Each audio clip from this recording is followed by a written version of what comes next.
তাপস পাল নিজের রিভলভার বার করে গুলি করে চলে যাবে। আমার ছেলেদের ঢুকিয়ে দেবো, রেপ করে চলে যাবে। ঘরে যদি কোনো বেটা ঢোকে কেটে দিবি, আমি বুঝে নেব।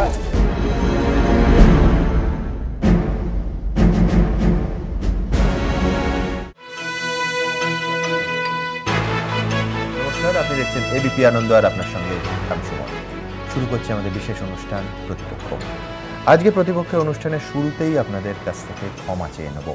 ক্ষমাই তার কারণ, আগামী 2 ঘন্টা আপনাদের সামনে আমাদের যা দেখাতে হবে, কার্যত আমরা দেখাতে যা বাধ্য হচ্ছি, তা এই বাংলার রুচিবোধ, শালীনতা বা বঙ্গ সংস্কৃতি বলে সত্যিই যদি এই 2014তে দাঁড়িয়ে কিছু থেকে থাকে, তার সঙ্গে নিঃসন্দেহে সঙ্গতিপূর্ণ নয়। কবি শঙ্খ ঘোষ বলছেন যে রাজনীতি আজ কোন বর্বরতায় পৌঁছচ্ছে, এটা তারই নজির। কেউ কুকথা বললেন, কোনো ব্যক্তিবিশেষ, তাই নিয়ে কোনো আলোচনা, কোনো চর্চা, কোনো সমালোচনা প্রয়োজন হয় না। তার কারণ ব্যক্তি স্খলন বলে অনায়াসে তাকে সরিয়ে রাখা যায়, তাকে গুরুত্বহীন করে দেখানো যায়। কিন্তু যদি কোনো বিপজ্জনক প্রবণতার দিকে ইঙ্গিত করেন, যদি ব্যক্তি তাপস পাল একা যা বলেছেন সেটা প্রেক্ষিতের সঙ্গে সঙ্গতিপূর্ণ না হয়, মনে হয় যে এটা একটা প্রবণতার ইঙ্গিতবাহী এবং অনেকে এই ভাষায় কথা বলছেন বা এইভাবে ভাবছেন, বর্বরতা একটা হিংস্রতার চেহারা নিচ্ছে, নিঃসন্দেহে তা গুরুত্বপূর্ণ। এবং তাপস পালের সাম্প্রতিকতম বক্তব্যে আমাদের মনে হয়েছে যে এটা হিমশৈলের চূড়া মাত্র। তার কারণ খুব সুকৌশলে আমাদের এই রাজ্যে যে ঘৃণার একটা আবহ সৃষ্টি করা হচ্ছে, সেইটার সঙ্গে বোধহয় ওই যে বললাম 2014 সালে দাঁড়িয়ে সত্যি বঙ্গ সংস্কৃতি বলে যদি কিছু থেকে থাকে, তার সঙ্গে সঙ্গতিপূর্ণ নয়।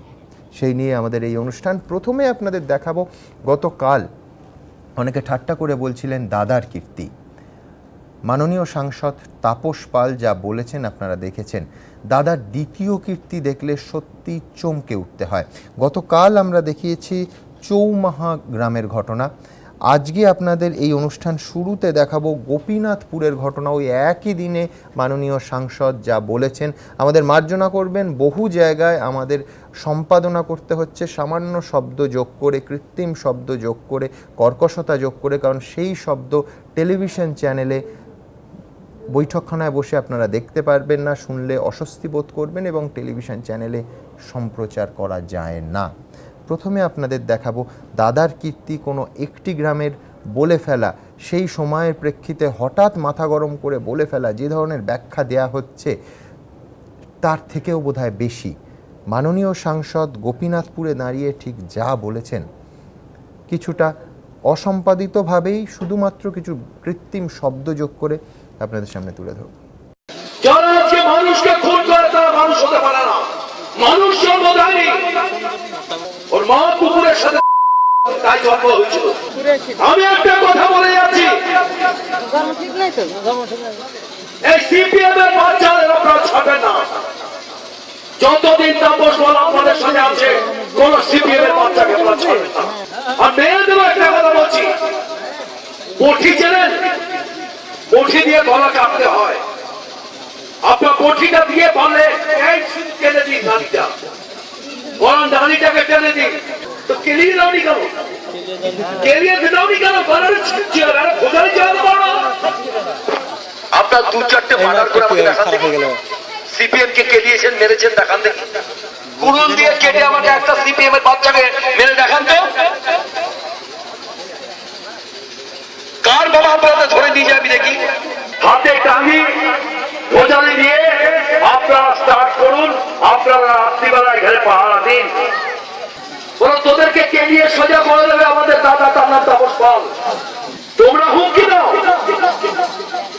যে তোরা পেঁয়াজবিক কোপাবে, তাপস পাল কোপাবে, টাঙ্গি মারবে, মাথা মাথা ভাগ করে বল। তুমি যদি পারো এগুলো করো। প্রথম কালান কালাবো আমি বলে আসছি, আমি একটি মাল ছেলে, কিন্তু আমি রংবাজি করে এসছি। যদি কেউ সাপোর্ট করে, আমি স্টেট হয়ে বলে যাচ্ছি সবার সামনে, টাঙ্গি দিয়ে মাথা কিন্তু অর্ধেক করে দিয়ে যাবো। আর আমি ওই 5খানা গুলি, 6টা গুলি চালাবো আমার রিভলভার থেকে, 6টা দানা চালাবো আমি। কারণ বাবার যদি ক্ষমতা থাকে আমাকে আটকে রাখাবে। কোন কেউ যদি সাপোর্ট করেন, এই গ্রামে কেউ যদি সাপোর্ট করে,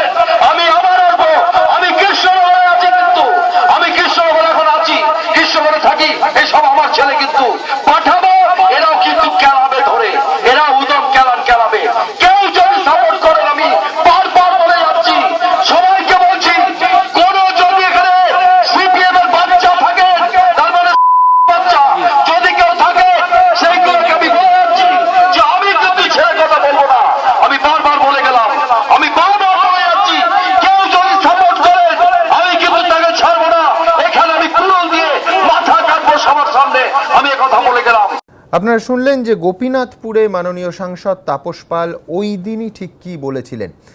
আমি আবার বলবো যে একে এত গুরুত্ব দিতে হচ্ছে এই বক্তব্যকে, তার কারণ আমাদের মনে হচ্ছে যে এটা শুধু একজন ব্যক্তি বিশেষ, তার রুচিহীনতা, তার কুকথা বলার বিষয়টা নয়, বাংলার রাজনৈতিক সংস্কৃতি নিয়ে টানাটানি করারও বিষয় নয়। বিষয়টা হচ্ছে একেবারে হিংস্রতা ছড়ানো এবং নিচু তলায়, সেইটা অত্যন্ত বিপজ্জনক প্রবণতা, কোনো সন্দেহ নেই। যেমন এক্ষুনি আপনাদের দেখাবো অরূপ চক্রবর্তী, তৃণমূল কংগ্রেসের জেলা সভাধিপতি অরূপ চক্রবর্তী ঠিক কী ভাষায় বলেছেন, এবং এই ফুটেজে একেবারে পরিষ্কার দেখা যাচ্ছে যে তার সামনেই পুলিশ দাঁড়িয়ে আছে, পুলিশের দু হাতের মধ্যে দাঁড়িয়ে ঠিক কী ভাষায় অরূপবাবু কথা বলছেন বিরোধীদের সম্পর্কে দেখাবো। তোর ঘরে যদি কোনো বেটা ঢোকে কেটে দিবি, আমি বুঝে নেবো। তোর ঘরে যদি বাইরের কোনো লোক ঢোকে বলিদান করে দিবি, আমি বুঝে নেবো। যা তোর ঘরে যদি কোনো বেটা ঢোকে কেটে দিবি, আমি বুঝে নেবো। তোর ঘরে যদি বাইরের কোনো লোক ঢোকে বলিদান করে দিবি, আমি বুঝে নেবো। যা তোর ঘরে যদি কোনো বেটা ঢোকে কেটে দিবি, আমি বুঝে নেবো। তোর ঘরে যদি বাইরের কোনো লোক ঢোকে বলিদান করে দিবি, আমি বুঝে নেবো। যা আমি বুঝে নেব, অর্থাৎ একেবারে স্পষ্টভাবে যে ক্ষমতার যে দম্ভ, ক্ষমতায় থাকার যে সুবিধে, সেই দিকে ইঙ্গিত করা হচ্ছে নাকি? গণতন্ত্রে বিরোধীদের সম্মান করা, সে বিরোধী রাজনৈতিক দল হোক, সে সংবাদ মাধ্যমের সমালোচনা হোক, সেটাই তো রীতি বলে আমরা জেনে এসেছি। কিন্তু পরপর এই ঘটনা বোধহয় চোখে আঙুল দিয়ে দেখিয়ে দিচ্ছে যে ইদানিংকালে পশ্চিমবঙ্গের রীতিটা একটু অন্যরকম। দেখুন, সংসদীয় গণতন্ত্রে বিরোধীদের সম্মান করাটাই শাসকের রীতি, কিন্তু এ রাজ্যে সাম্প্রতিক ঘটনা প্রবাহ সেই রীতিতে ছেদ টেনে দিয়েছে। বর্তমান শাসকের একটাই সুর, বিরোধীদের ঘৃণা করতে শেখো। এমনটাই দাবি বিরোধীদের। তাদের মতে পরিস্থিতি এখন যেদিকে গড়িয়েছে তাতে শাসকের কাছে বিরোধী মানেই ঘৃণার পাত্র, হুমকির লক্ষ্য, বিরোধীদের ভয় দেখিয়ে কুঁকড়ে রাখার অদম্য প্রচেষ্টা। আপনি সাপের সাথে কি ব্যবহার করেন? কখনো সাপ যদি ঘরে ঢোকে, কেউটা সাপ যদি ঘরে ঢোকে, কি ব্যবহার করেন? সিপিএমের সাথে সেই ব্যবহার করবেন। শাসক বিরোধীর শত্রুতা রাজনীতির আঙিনা ছাড়িয়ে পা রেখেছে ড্রয়িং রুমেও। বিরোধীদের দাবি এক্ষেত্রেও সৌজন্যে রাজ্যের বর্তমান শাসক দল তৃণমূল কংগ্রেস। সিপিএমের সাথে কথা বলবেন না, চলবেন না, বাজারে যাবেন না, বাজারে যাবেন না, কোথায় যাবেন সিপিএমের সাথে? বিরোধীকে রাজনৈতিকভাবে দুর্বল করার থেকেও এখন শাসকের কাছে অনেক বড় লক্ষ্য হয়ে দাঁড়িয়েছে তাকে যেন তেন প্রকারে নিশ্চিহ্ন করে দেওয়া। তৃণমূলের একাধিক নেতার সাম্প্রতিক বক্তব্য থেকে এমনটাই স্পষ্ট হচ্ছে বলে মত রাজনৈতিক মহলের একাংশের। যদি কোনো নির্দল প্রার্থী বাড়িতে হুমকি দেয়, তার বাড়িটা ভেঙে চালিয়ে দিন। বঙ্গ রাজনীতিতে মগজাস্ত্রের লড়াই ক্রমেই পরিণত হচ্ছে অস্ত্রযুদ্ধে। যদি কেউ ভাবেন যে মমতা ব্যানার্জির ছবি ছেড়ে দেবো, মমতা ব্যানার্জির কার্টুন পুড়িয়ে দেবো, তার কবজিটা কেটে নেবো। বিরোধী মানেই কি অবাঞ্ছিত? মানুষের মর্যাদাটুকুও কি তার পাওনা নয়? বেঁচে থাকার কোনো অধিকারই কি তার নেই? যারা ইন্দুরের গর্তই ঢুকে গেছিল, ধান ভুঁয়ের ভেতরে যারা গর্তই ঢুকেছে, আবার মুখ বেড়াবার চেষ্টা করছে, ইন্দুরের গর্তটা মাটি দিয়ে বুঝিয়ে দিন। বিরোধীকে সতর্ক করতে প্রকাশ্য সভা থেকেই হুমকি দিতে শোনা যায় শাসককে। তুমি যদি চ্যালেঞ্জ রাখো, আমি রামপুরের বিধায়ক পায়ে পল্লী নাইডার উপর যারা অত্যাচার করেছিল তাদের তিনজনকে পায়ে পল্লী মেরে দিই, তোমার প্রার্থী দপ্তর মুন্ডটা এটা করতে আমার 1 মিনিট দেরি হবে না। কিন্তু বিরোধীদের প্রতি এত ঘৃণা কেন? কেন এত হিংসা? কেন এত হুমকি? কেন রাজনীতিতে গুন্ডা রাজের এমন রমরমা? প্রশ্ন তুলছেন অনেকেই। তোর ঘরে যদি কোনো বেটা ঢোকে কেটে দিবি, আমি বুঝে নেবো। তোর ঘরে যদি বাইরের কোনো লোক ঢোকে বলিদান করে দিবি, আমি বুঝে নেবো। যা বিরোধীদের দাবি উত্তরটা লুকিয়ে রয়েছে শাসক দলের সর্বোচ্চ নেতৃত্বের কথার মধ্যেই।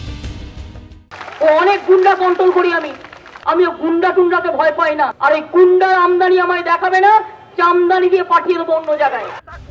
রাজনৈতিক পর্যবেক্ষকদের একাংশের মতে আজ তাপস পাল যা বলেছেন তার মঞ্চ দীর্ঘদিন ধরেই তৈরি ছিল, তাই ব্যক্তি তাপস পাল এক্ষেত্রে যতটা দায়ী তার চেয়েও অনেক বেশি দায়ী শাসকের মানসিকতা। এবিপি আনন্দ। তাপস পাল নিজের রিভলভার বার করে গুলি করে চলে যাবে, আমার ছেলেদের ঢুকিয়ে দেবো, রেপ করে চলে যাবে। তোর ঘরে যদি কোনো বেটা ঢোকে কেটে দিবি, আমি বুঝে নেবো।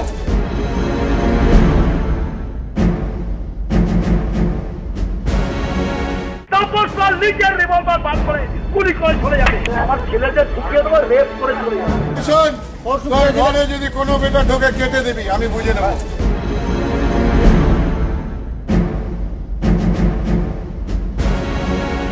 আমার সঙ্গে এই মুহূর্তে আছে, আমার একদিকে আছেন আইনজীবী অরুণাভ ঘোষ, আছেন শাশ্বতী ঘোষ, অন্যদিকে রয়েছেন সুজন চক্রবর্তী, তথাগত রায়, বিজন সরকার এবং শীর্ষেন্দু সিনহা রায়। আপনাদের বলবো যে প্রথমেই তাপস পালের ঘটনার পরিপ্রেক্ষিতে তাপস পাল যা বলছেন, মাননীয় মুকুল রায় যা বলছেন, কোথাও একটা অসঙ্গতি আমরা খুঁজে পাচ্ছি। গ্রামবাসীরা যা বলছেন তার কারণ এরা প্রত্যেকে, আজকে মুকুলবাবু বলেছেন নির্বাচনের আগে কোনো একটা সময় তাপসবাবু বলেছিলেন। গ্রামবাসীরা খুব স্পষ্ট করে তারিখ বলছেন 14ই জুন, অর্থাৎ নির্বাচনের আগে নয়, নির্বাচনের ফলাফল বেরোনোর অন্তত 1 মাস পরে। তাপসবাবু কালকে বলেছেন দেড় মাস আগে, খুব নির্দিষ্ট করে বলেননি, কিন্তু তাহলেও যে সময়টা, সেই সময়টা কিন্তু 14ই জুনের সঙ্গে মিলছে না। এছাড়া তাপসবাবু বলেছিলেন যে তিনি একটি বিশেষ শব্দ বলতে চাননি, তিনি রেড বলেছিলেন। বারবার তার অডিও শুনে আমাদের এবং যারা শব্দ বিশেষজ্ঞ কারুর মনে হয়নি যে তাপসবাবু সত্যি কথা বলছেন। তাপসবাবু যদি সত্যি কথা বলতেন, যদি মিথ্যাচার না করতেন, তাহলে বোধহয় তার এই ক্ষমা চাওয়ার চিঠিটার কোনো প্রয়োজন হতো না। এখানে অবশ্য তিনি ভুল উচ্চারণ করেছেন, বা সংবাদ মাধ্যম তার অন্য একটা শব্দ রেডকে ভুল ব্যাখ্যা করছে, এই কথাটা, এই বিবৃতি থেকে তাপস পাল অন্তত সরে এসছেন। আমাদের সৌভাগ্য, অন্তত এই চিঠিটা তাপসবাবু নিজেই প্রমাণ করে দিলেন যে গতকাল যা বলেছিলেন তার একটা অংশ মিথ্যাচার ছিল। অরুণবাবু, আপনার কাছে আসব। প্রথমে যেটা জানতে চাইব যে আগামীকাল শোনা যাচ্ছে জনস্বার্থ মামলা হবে ইত্যাদি ইত্যাদি। এই রাজ্যে অনেকেই বলছেন যে পুলিশ কিছু করবে না, মানে সাধারণভাবে আমরা দেখেছি যে ইউপিতে কিছুদিন আগেই হলো ইমরান মাসুদ, তাকে একেবারে সমাজবাদী পার্টির সরকার তাকে গ্রেফতার করলো, তাকে জেল খাটতে হলো এই ধরনের হেড ক্যাম্পেইন চালানোর জন্য। এই রাজ্যে পুলিশ কিছু করবে না, করলে অনুব্রত মণ্ডল, মনিরুল ইসলাম, উষারানী মণ্ডল, দীপালি সাহা সবার ক্ষেত্রেই করতো, ও ক্ষেত্রে করেনি, এক্ষেত্রে করবে না। সুও মোটো কিছু করার সম্ভাবনা নেই। এর আগে আমরা দেখেছি তিলক চৌধুরীর ক্ষেত্রেও করেনি। সাম্প্রতিক ইতিহাস তাই বলছে। কলকাতা হাইকোর্ট, মাননীয় আদালতের বিচারপতিরা কিছু করতে পারেন? প্রথমত আমি বলি, আমরা মাঝে মাঝে মামলা করি পুলিশ ইনঅ্যাকশনের। পশ্চিমবঙ্গে এটা সবচেয়ে বেশি মামলা হচ্ছে, সারা ভারতবর্ষে এত মামলা হয় না। তাদের দ্য পুলিশ অ্যাক্ট 1861 আজকে আনন্দবাজারে যেটা দিয়েছে, অনেকে বুঝতে পারেনি, সেগুলো হচ্ছে duties of police officers. Just একটু শুনি দর্শকের জন্য। It shall be the duty of every police officer promptly to obey and execute all orders and warrants lawfully issued team by any competent authority. এবার to collect and communicate intelligence affecting public peace. Ever to prevent the commission of offence and public nuisance, to detect and bring offenders to justice, and to apprehend all persons whom he is legally authorized to apprehend. যখন এই যে বলছে, SP বললো আমার কাছে তো কোনো complain আসেনি, কমপ্লেনের জন্য অপেক্ষা করবে না। হিজ ডিউটি বাউন্ড এই সেকশন 23 অফ দি পুলিশ অ্যাক্টে 1861-এ যে ধরো পুলিশ জানতে পারলো যে সুমনদের বাড়িতে ডাকাতি হবে, তো সুমনদের অভিযোগ করবে নাকি? অভিযোগ করার ব্যাপার নেই। যে মুহূর্তে আমি জানবো যে ডাকাতি হচ্ছে, অ্যাপ্রিহেন্ড করতে হবে, অ্যাপ্রিহেন্ড মানে ধরতে হবে, ধরে আমার অ্যাকশন দিতে হবে। যদি না করে, সেখানে বলছে নেগলেক্ট অফ ডিউটির জন্য এই পুলিশ অফিসারের section 29 penalties for neglect of ডিউটিতে সেখানে বলছে every police officer who shall be guilty of any violation of any duty or willful breach or neglect of any rule or regulation, এই section 23 এর regulation তুমি করতে বাধ্য, shall কি হবে 3 মাসের জেল হতে পারে পুলিশের, 3 মাসের পে কাট, 3 মাসের জেল। মানে পুলিশ এই দায়িত্ব পালন না করলে। করে দিচ্ছি, তুমি একটু আইপিসি তোমার কাছে আছে তো, আইপিসি 218 219 220 এই তিনটা একদম প্লাস 503 503 থেকে 506 এর পানিশমেন্ট। আমি সেই সেন্সে বলছি না আসলে। আমি আসবো, তার আগে একবার দর্শকদের দেখিয়ে দিই যে মাননীয় মুকুল রায় বলছেন যে নির্বাচনের আগে কোনো একটা সময়, গ্রামবাসীরা খুব জোরের সঙ্গে বলছেন যে তারিখটা পরিষ্কার, চৌমাথা এবং গোপীনাথপুর দুটো ক্ষেত্রেই 14ই জুন। দেখুন, আমরা দেখি যে নাস কালকে এইরকম ধরনের কোনো মন্তব্য তাপস পাল করেনি। এই মন্তব্য আমরা খবর নিয়ে জানতে পারি এটা নির্বাচনের আগেকার কোনো একটা সভায় কোনো একটা জায়গায় তাপস পাল এই মন্তব্যটা করেছেন।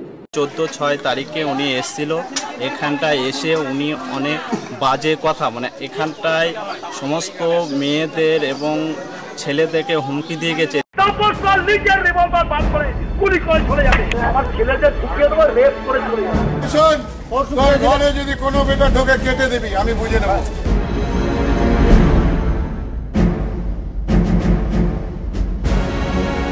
তাপস পাল নিজের রিভলভার বার করে গুলি করে চলে যাবে, আমার ছেলেদের ঢুকিয়ে দেবো, রেপ করে চলে যাবে। শোন, তোর ঘরে যদি কোনো বেটা ঢোকে কেটে দিবি, আমি বুঝে নেবো।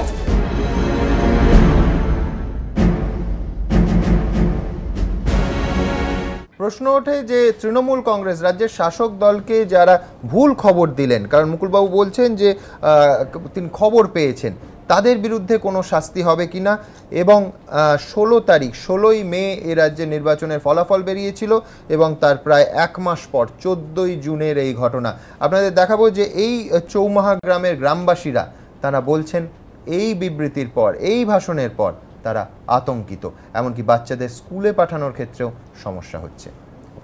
মা বোন তার আছে, পার্টি একটা হয় না, পার্টি দুই কি পার্টি হয়, তার দিকে ভোট দিয়েছে তাকে যে মাথায় তুলবে, আর আমি যে ভোট দিনে বলি আমাকে যে গুলি করে যাবে, আমাকে যে মেরে যাবে, এটা তো ধারণা করা যায় না। যদি কিছু হয় তাদের বাড়িতে দিয়ে রেপ করে থুই যাব, রেপ মানে তো আমি তো নারী, তা আমার তো শুনিয়ে তো একটা ঘৃণা লাগলো।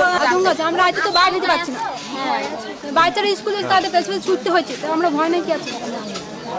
বলছি আমি চন্দননগরের মাল, কলকাতার মাল, কিন্তু আপনারা দেখছেন, কিন্তু আমরা কি বলবো, আমরা ভয়ে তলায় আমরা দাঁড়াতে পারি না, শুধু বলছে আমরা মেয়ে মানুষকে রেপ করে চলে যাবো, আর হলোই দিয়েছে, আর ওই পার্টির লোকরা তোমার জোর জোর করে তালি মারছে, লোকের গাদা শুধু তালি মারছে, তাকে বাতাস করছে, তাকে ডাব খাওয়াচ্ছে, তাকে শরবত গুলি খাওয়াচ্ছে, আর ওই কথা বলছে আমি ঘর বাড়ি সব জ্বালিয়ে দেবো, আর শুধু বলছে আমরা মেয়ে মানুষকে আমরা ছেলেদের রেপ করতে চলে যাবো। আপনারা দেখলেন চৌমাহা গ্রামের গ্রামবাসীরা আতঙ্কিত। অরুণাবদা, আপনি বলছিলেন যে কোন কোন ধারায় পুলিশের মামলা করা উচিত, আমি ধরে নিলাম পুলিশ করবে না, বাংলার সাম্প্রতিকতম ইতিহাস এবং ঘটনা তাই বলছে।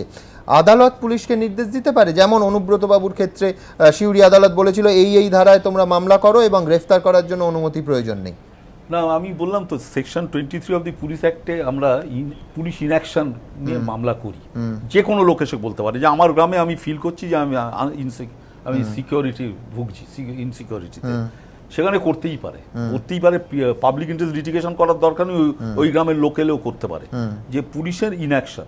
আর আরেকটা একটু ভুল ধারণা আছে লোকের, যে মেম্বার অফ পার্লামেন্ট তার কিন্তু পার্লামেন্টের বাইরে অন্য সাধারণ মানুষের সঙ্গে মানে আইনিগত কোনো পার্থক্য নেই বাক স্বাধীনতায়। এমনি আমিও যেমন যে ব্যাপারে মানে বদ্ধ, সে ব্যাপারেও তিনিও বদ্ধ। অর্থাৎ ফৌজদারি আইন ভারতবর্ষের সমস্ত নাগরিকের ক্ষেত্রে সমান, দেশের মাননীয় প্রধানমন্ত্রীর ক্ষেত্রে, এবং এমনকি পার্লামেন্টের মধ্যেও যদি তুমি খুন করো বা কাউকে বলো খুন করবো তোমায় দেখে নেব, সেটাও এবার সুপ্রিম কোর্ট বলেছে যতক্ষণ না পার্লামেন্টের প্রসিডিংস আটকাচ্ছে ততক্ষণ কিন্তু প্রিভিলেজ মোশন, ওই যেটা বাংলায় আমরা বলি স্বাধিকার ভঙ্গের প্রস্তাব, সেটা করা যাবে না। এই রিসেন্ট সুপ্রিম কোর্ট বলেছে। সেখানে 4 জনকে গ্রেপ্তার করে লোকায়ুক্ত ধরে এনেছিল চুরি চামারির জন্য, বললো করা যাবে না। এবং এখানে জাস্টিস দীপঙ্কর দত্ত বলেছেন, ওই সিপিএম এর কার মাথা ফাটিয়ে দিয়েছিল অ্যাসেম্বলির মধ্যে গৌরাঙ্গ চট্টোপাধ্যায়, হ্যাঁ, সেখানে বলেছেন যে অ্যাসেম্বলির মধ্যে কিছু হলে যে সে একদম ইমিউন হয়ে গেল, তাকে কিছু ধরা যাবে না, তা হবে না।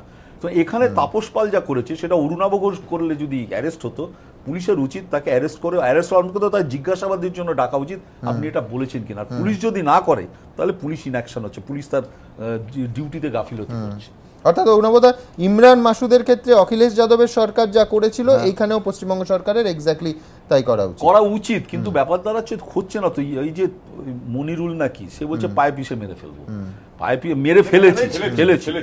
মেরে ফেলেছি, তো সেখানে তো কিছু হচ্ছে না। এবং অসুবিধা হচ্ছে যেটা দীপঙ্কর দত্ত বিচারপতি খুব আক্ষেপের শুনে বলেছেন, যে আমরা অর্ডার পাস করব, কিন্তু ইমপ্লিমেন্টেশন অথরিটিটা কি, সেটা তো পুলিশ, স্টেট গভর্নমেন্টের যদি বিশ্বাস না থাকে ল অ্যান্ড অর্ডারে, তাহলে রাষ্ট্রপতির শাসন হয়। এখন রাষ্ট্রপতির শাসন আমরা তো ওই স্টেপ অব্দি যেতে পারি না, পুলিশ হাইকোর্টও অসহায় হয়ে যাচ্ছে, দিনের পর দিন একটার পর একটা মামলা। মানে সেখানে পারুইও তো আছে, পারুইয়ের ব্যাপারে আছে, তারপর এই মনিরুলের ক্ষেত্রে আছে। হাইকোর্টের অর্ডার একদম ইমপ্লিমেন্টেড হচ্ছে না, কিছু করছে না। এবং আলটিমেটলি যেখানে হচ্ছে যে ছোট পুলিশ অফিসারকে ওসিকে তাকে শোকজ করা হচ্ছে, মানে তাও 1 বছর বাদে, এই যেটা পারুইয়ে হয়েছে 1 বছর বাদে প্রায় শোকজ করা হয়েছে। কিন্তু এটা তো পলিটিক্যাল ডিসিশন। অনুব্রতকে ধরা হলো না, মনিরুলকে ধরা হলো না, তারপরে এই তাপস পালের বিরুদ্ধে কোনো স্টেপই নেওয়া হলো না। এটা কিন্তু স্টেট গভর্নমেন্টের যে টোটাল অরাজকতা হচ্ছে, সেটা কিন্তু মানে অরুণাবদা, দীপালি সাহা 1.5 মাস বাড়িতে বসেছিলেন, পুলিশ থেকে খুঁজে পায়নি, এবং বাড়িতে বসেছিলেন এই বিবৃতি রাজ্যের মন্ত্রী দিচ্ছেন আইনজীবী হিসেবে। আমরা পরবর্তী বক্তার কাছে আসবো, কিন্তু তার আগে আপনাদের দেখাবো যে তৃণমূলের একেবারে সর্বোচ্চ স্তর থেকে বলা হচ্ছে রাজ্যের মাননীয় মুখ্যমন্ত্রী মমতা বন্দ্যোপাধ্যায় তিনি মর্মাহত। বিরোধীরা বলছেন যে মর্মাহত যদি তিনি আগে হতেন তাহলে এই অবস্থায় রাজ্যের পরিস্থিতি, নেতাদের বক্তব্য, উত্তেজনা ছড়ানো এই ঘটনাগুলো আসতো কি, এই প্রশ্ন উঠছে। পাশাপাশি এই প্রশ্ন হচ্ছে দলের সবকটা স্তর কি সমান মর্মাহত, নয়তো এই প্রবণতা চলতেই থাকছে কেন? দেখুন, এই মন্তব্য আমাদেরকে মর্মাহত করেছে, মমতা বন্দ্যোপাধ্যায় মর্মাহত হয়েছে। শিক্ষামন্ত্রীর দাবি তাপস পালের কুরুচিকর মন্তব্যে মুখ্যমন্ত্রী গভীরভাবে মর্মাহত, কিন্তু এখন মর্মাহত হয়ে আর কি হবে এই প্রশ্ন তুলছে বিরোধীরা। তাদের দাবি নিজের দলের নেতাদের হুমকি শুনে মমতা বন্দ্যোপাধ্যায় যদি আগেই মর্মাহত হতেন এবং কড়া ব্যবস্থা নিতেন তাহলে তাপস পাল এরকম হুমকি দেওয়ার সাহস পেতেন না, আর মুখ্যমন্ত্রীকেও গভীরভাবে মর্মাহত হতে হতো না। কিন্তু সে পথে তো মমতা হাঁটেননি, উল্টে তিনি তৃণমূলের যেসব নেতারা হুমকি দিয়েছেন তাদের পাশে দাঁড়িয়েছেন, প্রশংসা করেছেন। বিরোধীদের অভিযোগ অনুব্রত মনিরুলদের তৈরি মঞ্চকে আরও শক্তপোক্ত করেছেন খোদ মমতা বন্দ্যোপাধ্যায়। গত বছর পঞ্চায়েত ভোটের সময় নির্দল প্রার্থীদের বাড়ি জ্বালিয়ে দেওয়ার হুমকি দিয়েছিলেন বীরভূমের তৃণমূল জেলা সভাপতি অনুব্রত মণ্ডল। বিরোধীদের অভিযোগ এই হুমকির পর দুটি ঘটনা ঘটে। পারুইয়ে খুন হন নির্দল প্রার্থী হৃদয় ঘোষের বাবা সাগর ঘোষ, আর অনুব্রতর নেতৃত্বে পঞ্চায়েত ভোটে বীরভূমে তৃণমূলের জয় জয়াকার হয়। পারুই কাণ্ডে অভিযুক্তের তালিকায় অনুব্রতর নামও রয়েছে সবার ওপরে, কিন্তু তা সত্ত্বেও মুখ্যমন্ত্রী অনুব্রতর হুমকি শুনে মর্মাহত হননি, বরং তিনি অনুব্রতর পাশেই দাঁড়িয়েছেন, বুঝিয়ে দিয়েছেন যিনি ভালো সংগঠক শেষ পর্যন্ত দল তার পাশেই দাঁড়াবে। এই তো কেষ্ট বসে আছে, ওর পেছনে কেউ কেউ লাগে নানা রকম ভাবে, কিন্তু ভালো সংগঠক, ভালো কাজ করে আমি জানি যে ভালো সংগঠক তার জন্য আমি লাস্ট অব্দি যে সত্যি কাজ করবে। অনুব্রতর হুমকির পর পারুইয়ে খুন হন সাগর ঘোষ, আর অনুব্রত ঘনিষ্ঠ লাভপুরের তৃণমূল বিধায়ক মনিরুল ইসলাম আবার তাঁর বিরুদ্ধে ওঠা খুনের কথা প্রকাশ্যে স্বীকার করেছেন।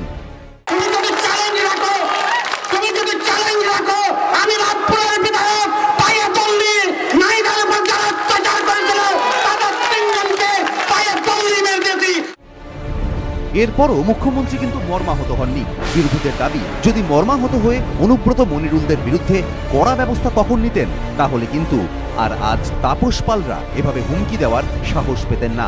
তা না করায় অনুব্রত মনিরুলরা যে মঞ্চ তৈরি করেছেন সেটাকে আরও শক্তপোক্ত করে দিয়েছেন খোদ মমতা বন্দ্যোপাধ্যায়। সেই মঞ্চে দাঁড়িয়েই এখন গলা ফাটাচ্ছেন তাপস পাল, অরূপ চক্রবর্তীরা। অনেকে বলছেন তৃণমূল নেত্রী যেভাবে অনুব্রতদের পাশে দাঁড়িয়েছেন তা দেখে উৎসাহ পাচ্ছেন তাপস পাল থেকে মনিরুল, তাই বেপরোয়াভাবে একদিকে হুমকি দিচ্ছেন তাপস পাল, অন্যদিকে আরও বেপরোয়া হয়ে সংবাদ মাধ্যমকেই আক্রমণ করছেন মনিরুল ইসলাম। কয়েকটি সংবাদপত্র এবিপি, আনন্দবাজার তারা মিথ্যা সংবাদকে দেওয়ার প্রচার করছে। তারাই মহান হাইকোর্ট, সুপ্রিম কোর্ট, নিম্ন কোর্ট চালাবে, তারা ঠিক করবেন। তাদের ব্যাপারে ভুরি ভুরি মিথ্যা কথা দিয়ে তারা জজকে বিভ্রান্ত করে তারা মনে করছে তারাই বলে বিচার ব্যবস্থা রক্ষা করতে হবে। এরপর সংবাদ মাধ্যমের ওপর যদি সত্যিই আক্রমণ হয় তার দায় কি এড়াতে পারবেন মনিরুল ইসলাম? মমতা বন্দ্যোপাধ্যায়ের ওপরও কি দায় বর্তাবে না? রাজনৈতিক মহলে উঠছে এই প্রশ্ন। তাপস পালের হুমকির পর যদি কোনো অপরাধের ঘটনা ঘটে তার দায় কি নেবেন মমতা বন্দ্যোপাধ্যায়, নাকি মর্মাহত হয়ে চুপ করে বসে থাকবেন? এভাবে মর্মাহত হওয়ার কি মানে?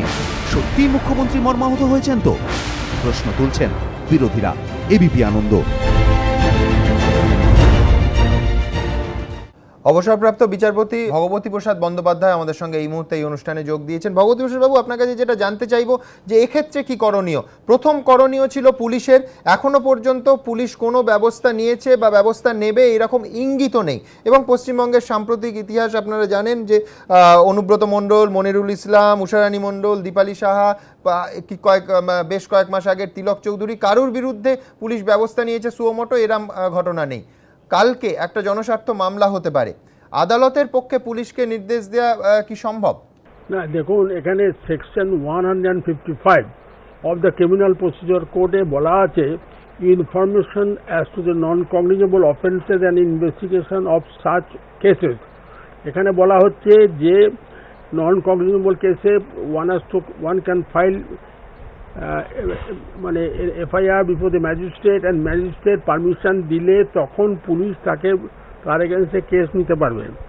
এবং no police officer shall investigate non cognizable offences without the order of a magistrate having power to try such cases and commit the cases for the trial.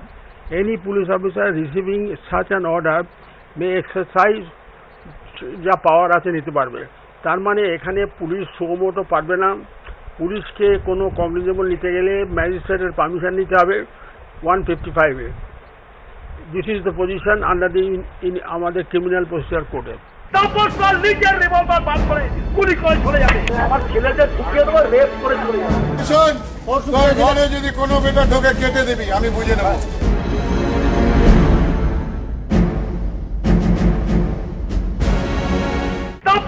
নিজের রিভলভার বার করে গুলি করে চলে যাবে, আমার ছেলেদের ঢুকিয়ে দেবো, রেপ করে চলে যাবে।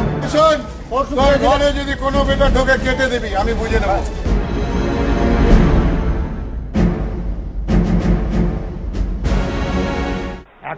ভগবতী প্রসাদ বাবু, আমার পরের প্রশ্ন, আপনি তাপস বাবুর বক্তব্য শুনেছেন, মাননীয় সাংসদ, আপনার কি মনে হয় কোন কোন ধারায় আইন ভঙ্গ করেছেন তিনি, বা আইনত তার বিরুদ্ধে কি কি ব্যবস্থা নেওয়া সম্ভব?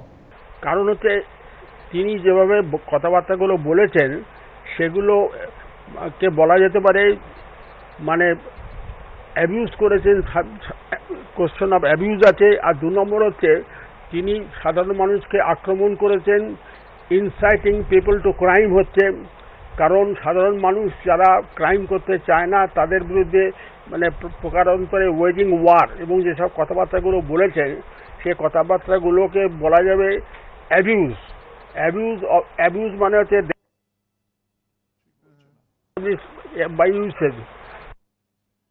উদ্বুদ্ধ করেছে মানে অন্যায় করবার জন্য। ধন্যবাদ আপনাকে। সুজনবাবুর কাছে আসবো। মাননীয় মুখ্যমন্ত্রী গভীরভাবে মর্মাহত, মুকুল রায় সাংবাদিক সম্মেলন করে বলেছেন গভীরভাবে মর্মাহত, দল এটাকে সমর্থন করে না, আপনাদের প্রতিক্রিয়া?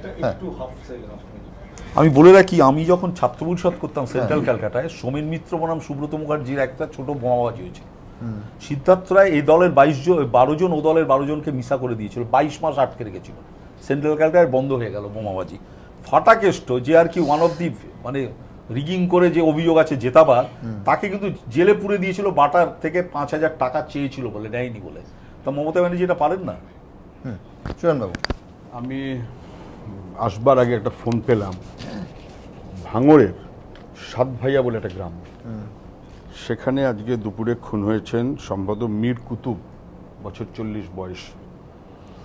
লোকটিকে আমি পার্সোনালি চিনি না, লোকটি তৃণমূল কংগ্রেসের কর্মী, কিন্তু যেভাবে ওখানে তৃণমূল কংগ্রেস চলছে, তোলাবাজি ইত্যাদি, এই কারণে তৃণমূল থেকে উনি সরে এসেছেন। এবং আমাকে যে বললো, সে বলল যে পার্লামেন্ট ইলেকশনে সম্ভবত আমাদেরই ভোট দিয়েছেন। সে কিন্তু আজকে মারা গেছে, খুন হয়েছে। যিনি খুন করেছেন অভিযুক্ত, তিনি ওখানকার গ্রাম পঞ্চায়েতের সদস্য তৃণমূলের। এবং লোকটি আমাকে যা ফোন করলো, আমি এখনো ভেরিফাই করতে পারিনি কমপ্লেন করেছে কি করেনি, নিশ্চয়ই করেছে এর মধ্যে। তাতে তখন বলেছে, ওই যে গালাগালি করে যেভাবে বলে, তাপস পাল বলে দিয়েছে সেটা জ্যান্ত রাখবো না। তাপস পাল বলে দিয়েছে, এটা অনেকের মধ্যে শক্তি জুগিয়ে দিল। তাপস পাল বলে দিয়েছে, যেমন এর আগে আমরা দেখেছিলাম জ্যোতিপ্রিয় মল্লিকের সেই বক্তৃতার পর শক্তি জুগিয়ে দিয়েছিল, গোকর সাপ মেরে ফেল।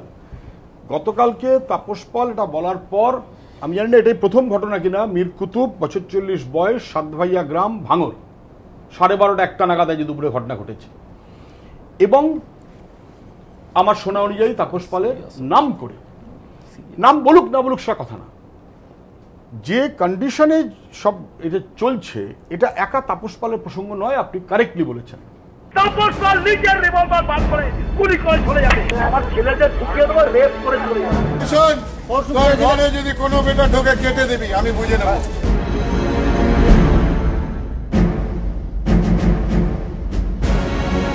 তাপস পাল নিজের রিভলভার বার করে গুলি করে চলে যাবে, আমার ছেলেদের ঢুকিয়ে দেবো, রেপ করে চলে যাবে। তোর ঘরে যদি কোনো বেটা ঢোকে কেটে দিবি, আমি বুঝে নেব।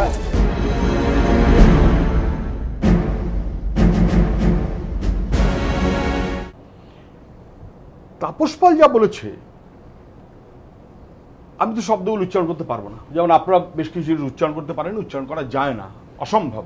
ড্রয়িং রুমে বাচ্চারা বড়রা সবাই একসাথে থাকে, এ ধরনের কর্মসূচি, এ ধরনের প্রোগ্রাম যত হয়, না করেও উপায় নেই, তত বাংলার সম্মান নষ্ট হয় গোটা ভারতবর্ষের কাছে, নাম্বার 1। নাম্বার 2, রাজনীতি যারা করেন তাদের সম্পর্কে মানুষের মধ্যে কি ধারণাটা হচ্ছে। না, আমি আরো স্পেসিফিক জায়গায় আসতে চাইছি যে এটা যদি কোনো একজন বিশেষ ব্যক্তি জনসভায় বলে ফেললেন, বা যেরকম আমরা কুকথার স্রোত অব্যাহত বলে সংবাদপত্রের শিরোনাম হয়, আমি সে পাটে যাচ্ছি না। আমাদের আশঙ্কা যে এইটা থেকে একেবারে হিংস্রতা ছড়াবে একদম, এবং সেই হিংস্রতা একেবারে সাধারণ তৃণমূল স্তরে যারা শুনছেন তাদের মধ্যে থেকে ছড়াবে, এবং যেটা ভয়ঙ্কর, এটা ব্যক্তি তাপস নয়। আমি সেখানে বলছিলাম, আমি পরপর আপনি যে প্ররোচনা দেখালেন, আমি বলবো যা বলেছে গতকালকে আমি যা দেখছিলাম, আজকেও আমি দেখলাম একই রকম মনে হলো। একটা করে উত্তেজক কথা বলছে, মানে আমি করে দেবো, আর আমি এবং আমি চন্দননগরের মাল, আর উদ্বুদ্ধ দুর্ভাগ্য মারো, এবং উদ্বুদ্ধ করছে, এবং সেই অনুযায়ী হাততালি পড়ছে। আমি এটাতেই আছে, সবথেকে বিপজ্জনক হচ্ছে যে উত্তেজিত করে দিচ্ছি এবং বুঝিয়ে দিচ্ছি আমি ক্ষমতাশালী। রংবাজরা কিন্তু এই ভাষা কথা বলতে পারে না। আমি বুঝে নেব। আমি বলছি যে সমাজ বিরোধীদের ভাষা এটা বললেও কিন্তু কম বলা হলো। রংবাজ, মাস্তান, রুস্তম বা যাই বলি না কেন আমরা, লুম্পেন, তাদের ভাষা এটা নয়, তারা এই ভাষা কথা বলে না। তারা খানিকটা কোথাও তার সমীহ করে চলে। এখানে আমি তাপস পাল, আমি এমপি, আমি জনগণের দ্বারা নির্বাচিত, আমি মুখ্যমন্ত্রী শ্রীমতী মমতা ব্যানার্জির আশীর্বাদ ধন্য। ফলে আমি যা বলছি সেটা অনেক বাড়তি ওয়েট নিয়ে বলছি, অনেক শক্তি নিয়ে বলছি। পুলিশ কিছু করবে না। 8-10 জন যা বলছে তার চেয়ে বাড়তি বলছি। পুলিশ জেনে যে পুলিশ কিছু করবে না, পুলিশ আমাকে রক্ষা করবে, আর আমার নিয়ে এসো, আমি রক্ষা করবো। আজকে সূর্যবাবু বলেছিলেন যে এফআইআর করবেন ওই চৌমাহা গ্রামে এবং অন্যান্য গ্রামে। আপনারা এফআইআর করছেন? বলেছি, এখন আমি বলতে পারবো না চৌমাহা গ্রামে কি করছে, আমি তো একটা কর্মসূচি থেকেই আসলাম যদি বলেন, কিন্তু অবশ্যই হওয়া উচিত। আমি পরবর্তী বক্তব্যে যাব, তার আগে যেহেতু এত কথা হচ্ছে এই বক্তব্য নিয়ে, আমি প্রথমে দেখাবো যে দাদার দ্বিতীয় কীর্তি গোপীনাথপুরে ঠিক কি বলেছিলেন তাপস পাল। আবার বলছি যে কিছু কিছু অংশ আমাদের কৃত্রিম আওয়াজ যোগ করতে হয়েছে, তার কারণ শোনা যায় না। দেখুন, যারা আজকে মানুষকে খুন করে তারা মানুষ হতে পারে না। মানুষ জন্ম দেয়নি, ওর মা কুকুরের সাথে তাই জন্ম হয়েছিল। আমি একটা কথা বলে যাচ্ছি, এই সিপিএম এর বাচ্চাদের আপনারা ছাড়বেন না। যতদিন তাপস পাল আপনাদের সঙ্গে আছে, কোন সিপিএম এর বাচ্চাকে আপনারা ছাড়বেন না। আর মেয়েদেরও একটা কথা বলছি, বটি চেনেন? বটি দিয়ে গলা কাটতে হয়। আপনার বটিটা দিয়ে বলে টেনে দিন দাঁড়িটা, বরং দাঁড়িটাকে টেনে দিন। তো কেলিয়ে দাঁড়ি কেন? কেলিয়ে দাঁড়ি কেন? আপনার 2-4টে মার্ডার করে আমাকে দেখান দেখি। সিপিএম কে কেলিয়েছেন, মেরেছেন, দেখান দেখি। কুড়ুল দিয়ে কেটে আমাকে একটা সিপিএম এর বাচ্চাকে মেরে দেখান তো। কার বাবা আপনাদের ধরে নিয়ে যাবি দেখি, হাতে টাঙি বোঝালি দিয়ে আপনারা স্টার্ট করুন। আপনারা রাত্রিবেলায় ঘরে পাহারা দিন। বলো তোদেরকে কে নিয়ে সোজা করে দেবে আমাদের দাদা, তার নাম তাপস পাল। তোমরা হুমকি দাও যে তোরা পেঁয়াজবি কোপাবে, তাপস পাল কোপাবে, টাঙ্গি মারবে, মাথা ভাগ করে দেবো। তুমি যদি পারো এগুলো করো। প্রথম কেলান খেলাবো আমি বলে আসছি, আমি একটি মাল ছেলে, কিন্তু আমি রংবাজি করে এসছি। যদি কেউ সাপোর্ট করে, আমি স্টেট হয়ে বলে যাচ্ছি সবার সামনে, টাঙ্গি দিয়ে মাথা কিন্তু অর্ধেক করে দিয়ে যাবো। আর আমি ওই 6টা গুলি চালাবো আমার রিভলভার থেকে, 6টা দানা চালাবো আমি। কারণ বাবার যদি ক্ষমতা থাকে আমাকে আটকে রাখাবে। কোন কেউ যদি সাপোর্ট করেন, এই গ্রামে কেউ যদি সাপোর্ট করেন, আমি আবার আসবো। আমি কৃষ্ণনগরে আছি, কিন্তু আমি কৃষ্ণনগরে এখন আছি, কৃষ্ণনগরে থাকি। এসব আমার ছেলে কিন্তু পাঠাবো, এরাও কিন্তু খেলাবে ধরে, এরা উদম খেলাবে।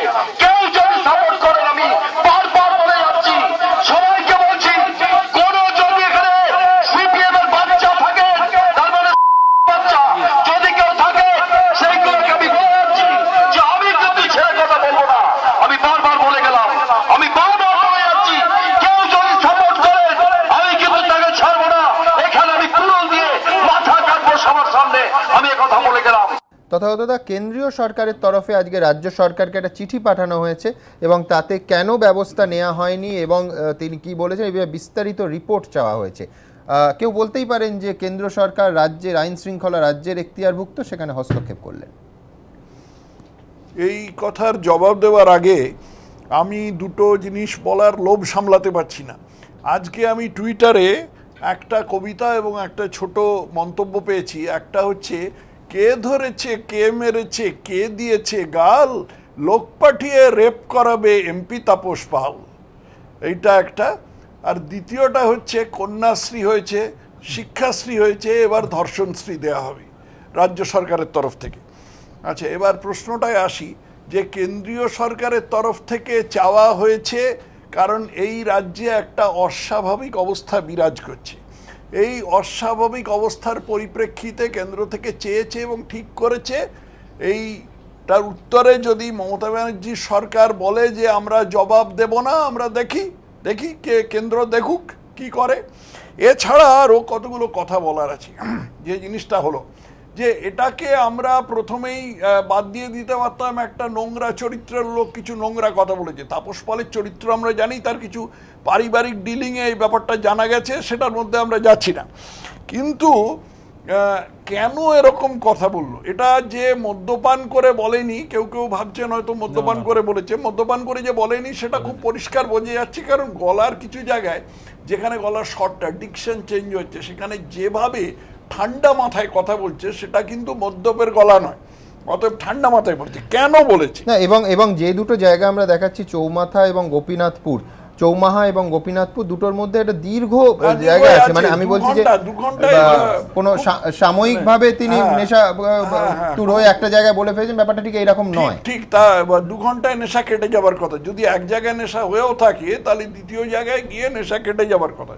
অতএব উনি কথা বলেছেন আগেও, হ্যাঁ উনি ঠান্ডা মাথায় বলেছেন, ঠান্ডা মাথায় বলেছেন। এবং কেন বলেছেন এটা একটুখানি বিবেচনা করা দরকার। দুটো সম্ভাবনা আছে। একটা হলো হচ্ছে, বাবু যত বলে পারিষদ দলে কহে তার শতগুণ। হ্যাঁ, বাবু বলেছিলেন সম্ভাব্য দেশের সম্ভাব্য প্রধানমন্ত্রীকে উদ্দেশ্য করে, কে তুই হরিদাস পাল, তুই তো কারি করে কথা বলা, তাকে হরিদাস পাল বলা, এই জিনিসগুলো বাবু যখন বললেন তখন পারিষদ দল তার শতগুণ তো বলবেই। গুন্ডাপুষি, হ্যাঁ গুন্ডাপুষি ইত্যাদি, এগুলো হ্যাঁ গুন্ডা কন্ট্রোল করি, অতএব আমি রংবাজ, আমায় কে দেখে নেবে, আমি চন্দননগরের মাল ইত্যাদি পারিষদ দল তো বলবেই। আর দ্বিতীয় যেটা, সেটা তৃণমূলের সমস্ত নেতার মধ্যে একটা প্রবণতা দেখা যায়, ওরা যা বলেন মমতাকে খুশি করবার জন্য বলেন। একটা সব সময় এটা মাথার পেছনে থাকে যে আমার বক্তব্যে মমতা খুশি হবেন। তো তাপস পাল যে এই জিনিসটা মাথায় রাখেননি, এটা আমি বিশ্বাস করতে পারছি না। নিঃসন্দেহে তাপস পাল মনে করেছিলেন মমতা খুশি হবে। এবং মমতা যে আজকে মর্মাহত এই আহত অবস্থাটা প্রকাশ করলেন, সেটা বেশ দেরি করে প্রকাশ করলেন। ঘটনাটা তো গতকাল ঘটেছে না, ঘটনাটা 14ই জুন গতকাল সংবাদ মাধ্যমের হাতে এসেছে, সংবাদ মাধ্যমের হাতে এসছে গতকাল। আমি এটা গতকাল সন্ধ্যেবেলা শুনেছি, মমতা নিশ্চয়ই তার আগে শুনেছেন। তো সেই সময় নিজের এই মর্মে আঘাতটা তখন প্রকাশ করলেন না কেন?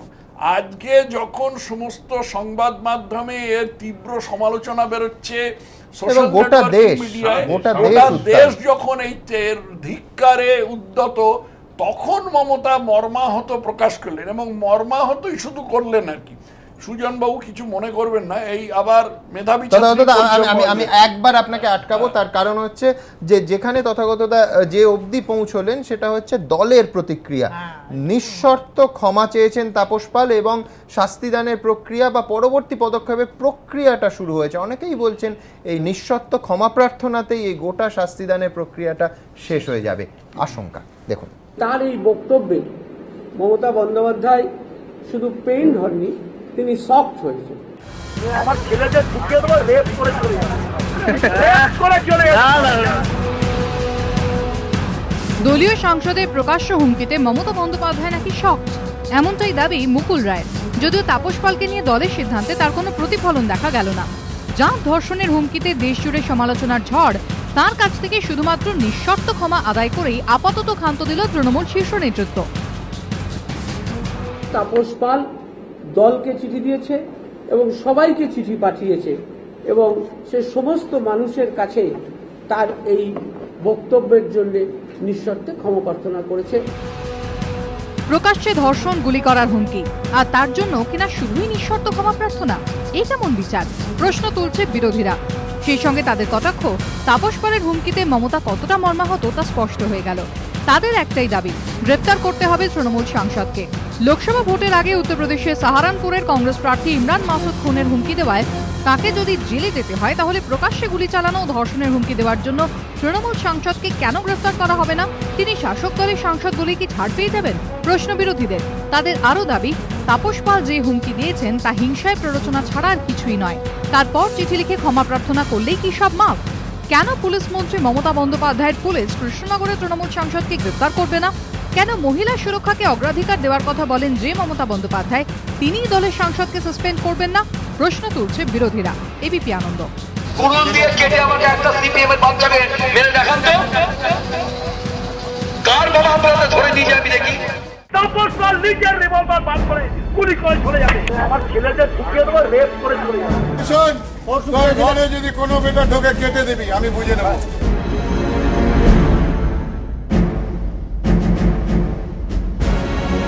তাপস পাল নিজের রিভলভার বার করে গুলি করে চলে যাবে, আমার ছেলেদের ঢুকিয়ে দেবো, রেপ করে চলে যাবে। শোন, তোর ঘরে যদি কোনো বেটা ঢোকে কেটে দিবি, আমি বুঝে নেব।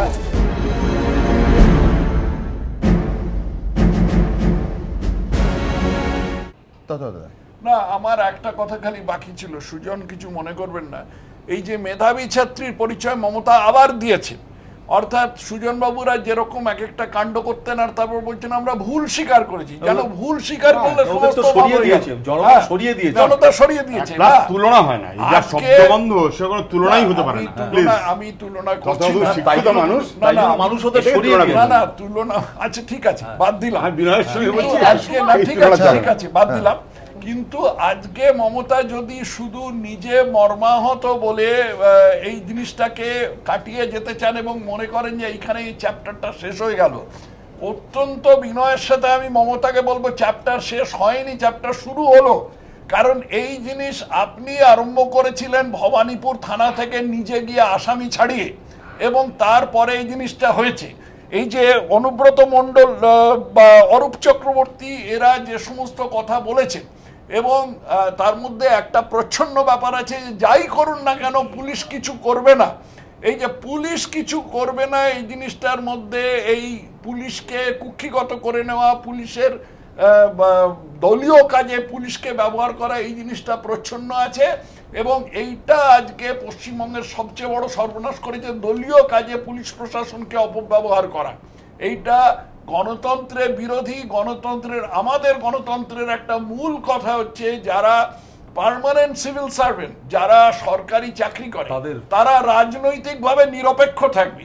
এটাকে উড়িয়ে দিয়েছিলেন সিপিএম সরকার, এবং তারপরে সেই ট্র্যাডিশন সমানে চলেছে এই সিপিএম এই তৃণমূলের আমলে, সেই জিনিস তারা চালিয়ে যাচ্ছে। তাপস পাল নিজের রিভলভার বার করে গুলি করে চলে যাবে, আমার ছেলেদের ঢুকিয়ে দেবো, রেপ করে চলে যাবে। শোন, তোর ঘরে যদি কোনো বেটা ঢোকে কেটে দিবি, আমি বুঝে নেব।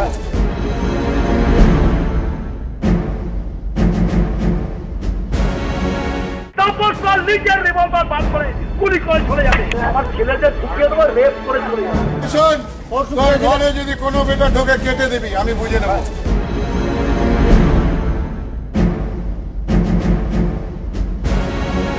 আমি বোলান্দির কাছে যাব, নিঃশর্ত ক্ষমা চেয়েছেন, পার্টি জানাচ্ছে, মিটে গেল। এখন অফিসারদের এসিআর লেখেন মুখ্যমন্ত্রী, আগে যখন কখনো ছিল না, মিটে গেল, কখনো আগে ছিল না পশ্চিমবাংলা। আচ্ছা, আমি প্রথমে একটা কথা সুমন বলতে চাই, এই ল্যাঙ্গুয়েজটা কিন্তু কোনো আকাশ থেকে পড়া ল্যাঙ্গুয়েজ নয়, এটা একটা ভায়োলেন্সের, পলিটিক্সের একটা প্রকাশ। এবং এটার মানে ধরো পলিটিক্সটা যেরকম হবে, ল্যাঙ্গুয়েজটাও তো সেরকম হবে। আমাদের পলিটিক্সটা কোথায় এসে দাঁড়িয়েছে এইটা কিন্তু এই ল্যাঙ্গুয়েজে প্রকাশিত। না, আপনি পরপর শুনুন না, একবারও মনে হবে না তাপস পাল মঙ্গল গ্রহ থেকে নেমেছেন, মনে হবে যে পশ্চিমবঙ্গের এরকমই কথাবার্তা, এই ট্র্যাডিশনটা বহন করছে। হ্যাঁ, এরকমই কথাবার্তা। হ্যাঁ, আর দ্বিতীয় আরেকটা কথা বলতে চাই, সেটা সুজন বাবুর কথা এবং তথাগত বাবুর কথার সূত্র ধরে, যে এটা তাপস পাল প্রথম বলল না, এইটা আমরা যখন নন্দীগ্রামে গেছি তখন মেধাজিকে পেছন দেখানো এই একটা অর্গানাইজ করেছিল বিনয় কুমার, এবং আমাদের যে মাইক দিয়ে কি গালাগাল দেয়া হতো, মানে নন্দীগ্রামে ওরকম আমাদের যা তা সে আমি বলতে পারবো না মুখে, এসব বলা হচ্ছে, তখন নন্দীগ্রামের লোকেরা আমাদের বলছে কি দিদি ওইখানটা মাইকটা শোনা যায় না, ওইখানে গিয়ে আপনারা দাঁড়ান। মানে তারা লজ্জা পাচ্ছে যে আমরা এরকম বয়স্ক সব মহিলা আমরা যখন ট্র্যাডিশনটা বন্ধ করার জন্যই তো সরানো হয়েছে। কথাটা হচ্ছে যে রেপ করিয়ে দেব এই কথাটা বলছে। আজকে সুজন বাবুরা যেহেতু বিরোধিতায় আছেন, সুজন বাবুরাও কিন্তু বাইক বাহিনী পাঠিয়ে অধিকারী পাড়ায় রেপ করিয়ে দিয়েছিলেন, তখন কোথায় এই কণ্ঠস্বর ছিল? এই কণ্ঠস্বর ছিল, যদি কিছু মনে করবেন না, যে কোনো সময়তে যে কোনো 2 আর 3 5 মিলিয়ে দেবেন না। এই রকম কোন একজন সাংসদ এই ভাষায় কথা বলছে, এটাকে প্লিজ এক মিনিট তখনও টেলিভিশন চ্যানেল ছিল, টেলিভিশন চ্যানেল বামপন্থীদের সাহায্য করার জন্য সবসময় ছিল, এটা ভাববার নিশ্চয়ই কোনো কারণ নেই। 2 নম্বর কথা হচ্ছে এখানে বাকি অন্য রেফারেন্স নিয়ে আসার মধ্য দিয়ে এই ঘটনাকে লঘু করে দেখানো হবে বলে আমি মনে করি।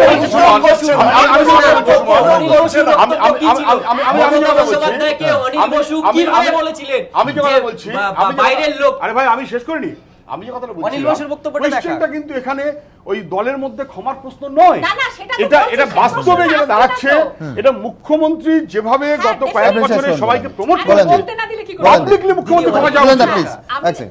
এখন কথাটা হচ্ছে কি যে ওয়েস্ট বেঙ্গলের গোটা পলিটিক্সের কালচারটা এখানে নেমে এসেছে, এবং সেটা একদিনে আসেনি, এবং সেটা 11 সালের পরে নেমেছে, এটাও আমি মনে করি না। আমরা অনেক গালাগাল খেয়েছি, এবং সে অকথ্য ভাষা আমাদের যেদিন গাড়ি অ্যাটাক করলো ওই হাঁসচড়ায়, নন্দীগ্রাম থেকে ফিরছিলাম, বললো বোলানরা শাউলিরা সব অস্ত্র নিয়ে গেছে, বলে যে গাড়ি অ্যাটাক করেছিল সেই সিপিএম এর ঝান্ডাধারীরা, তারা যে কি ভাষায় আমাদের সঙ্গে কথা বলেছিল ভাবতে পারবে না।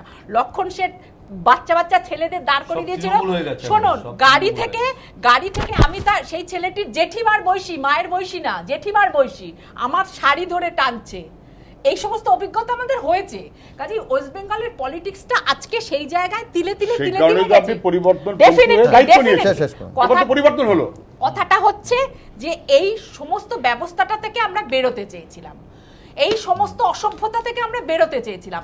পলিটিক্স করো, আমি নাগরিক হিসেবে এইটুকু বলার অধিকার রাখি যে তোমরা সভ্যভাবে কথা বলো, তোমরা আমার ঘরের ছেলে মেয়েকে সভ্য কথা শিখতে দাও, সমস্ত ব্যবহারটার মধ্যে রুচিশীলতা রাখো, অন্তত এইটুকু আমাদের ছিল। ওয়েস্ট বেঙ্গলের অনেক কিছু তো নেই, হ্যাঁ এইটুকু ছিল। কিন্তু আজকে যখন দিল্লি থেকে মমতা শর্মা আমাদের বলছেন যে, তখন লজ্জায় মাথাটা নিচু, উনি বলছেন আমার লজ্জায় মাথাটা নিচু হয়ে যাচ্ছে যে আর কত ছোট হব।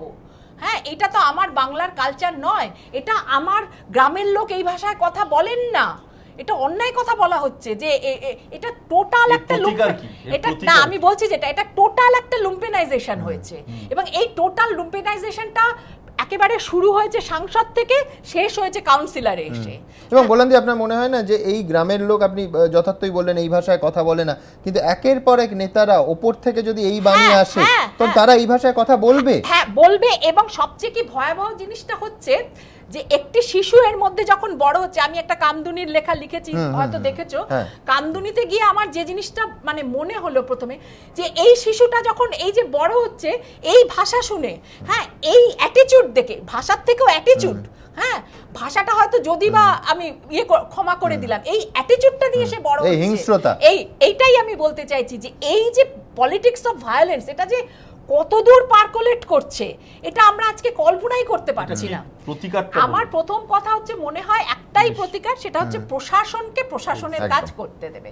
এই যে আজকে মমতা ব্যানার্জি বলছেন যে, বা মুকুল রায় বললেন যে ও ক্ষমা চেয়েছে, কার কাছে? প্রথম কথা তো কার কাছে? যদি আমি খুন করেও ক্ষমা চাই, হ্যাঁ ওটা তো ক্ষমা হয় না। আমাকে তো ধনঞ্জয় যদি ক্ষমা চাইতো, আমরা কি বলতাম যে ধনঞ্জয়কে ক্ষমা করো? বলতাম না, আমরা বলতাম না তো আইন তোমার বিচার করবে। তো এখানেও একজন সংসদের বাইরে সাংসদ নয়, আর হলেও বা তার তো নাগরিকত্বটা তার প্রথম কথা, সাধারণ লোক, হ্যাঁ সে একটা যে কোনো মানুষ, হ্যাঁ। এবং আজকে ধরো যারা, এই যে আমি টেলিভিশনে কথা বলছি, আমি যদি ওই ভাষায় কথা বলি, আমি নিশ্চিত যে আমাকেও 5টা মেয়ে ফলো করবে, যে এই ভাষাটা তাহলে চলে, এইটা তাহলে ল্যাঙ্গুয়েজ আমাদের। হ্যাঁ, এই যে জিনিসটা আমি পাবলিকলি আমি ঘরের ভেতর যে ভাষাই বলি না কেন, আমি পাবলিকলি যখন কথা বলছি, আমার তখন শিক্ষা দীক্ষা রুচি, আমার ইতিহাস, আমার ভূগোল সমস্ত কিছু আমার মাথায় থাকার দরকার। সেইটাই হচ্ছে আমার পরিশীলতা। এখন আমার রাজনীতিটা যদি এই জায়গায় চলে যায়, আমি শুধু এই কথাটাই আজকে ভাবছি, আজ খুব খারাপ লেগেছে আসতে, জানো তো। অন্যদিন অন্য সময় মনে হয় না এটা প্রোটেস্ট করতে যাই এবিপিতে, আজকে যখন সকালবেলা কথা হয়েছে না, আমার একটু মনে হচ্ছিল না, এত ভেতর থেকে একটা হচ্ছে, রিপালশন হচ্ছে। এবং আপনি দেখুন এই স্রোতটা কিন্তু কোনোভাবে এক্স্যাক্টলি একটা রিপালশন হচ্ছে। এবং বোলান্দি সকালে ধরুন সকালে আপনার প্রতিক্রিয়া হয়েছে, এবং তারপর যত দিন গড়িয়েছে তাপস বাবুর আরেকটা জায়গায় বক্তব্য এসছে, আরেকজন অরূপ চক্রবর্তী বক্তব্য এসছে, মানে অন্তহীন।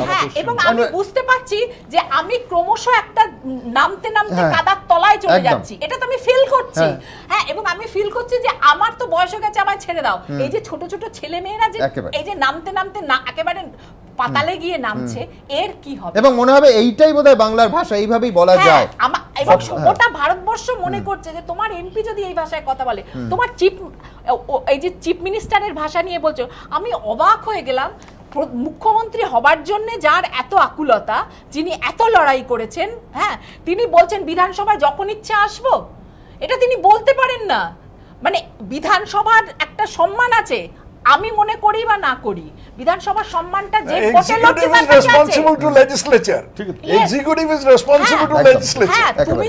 তুমি যখন বিধানসভার শপথ নিয়ে মুখ্যমন্ত্রীতে আসার জন্য এই লড়াইটা করেছো, তারপরে তুমি বলতে পারো না যে আমি, এটা তো আরো ভয়ঙ্কর ভায়োলেন্সের ল্যাঙ্গুয়েজ। এটা তুমি যদি বলো তাপস পালের থেকে এই ল্যাঙ্গুয়েজটা কিন্তু কম নয়।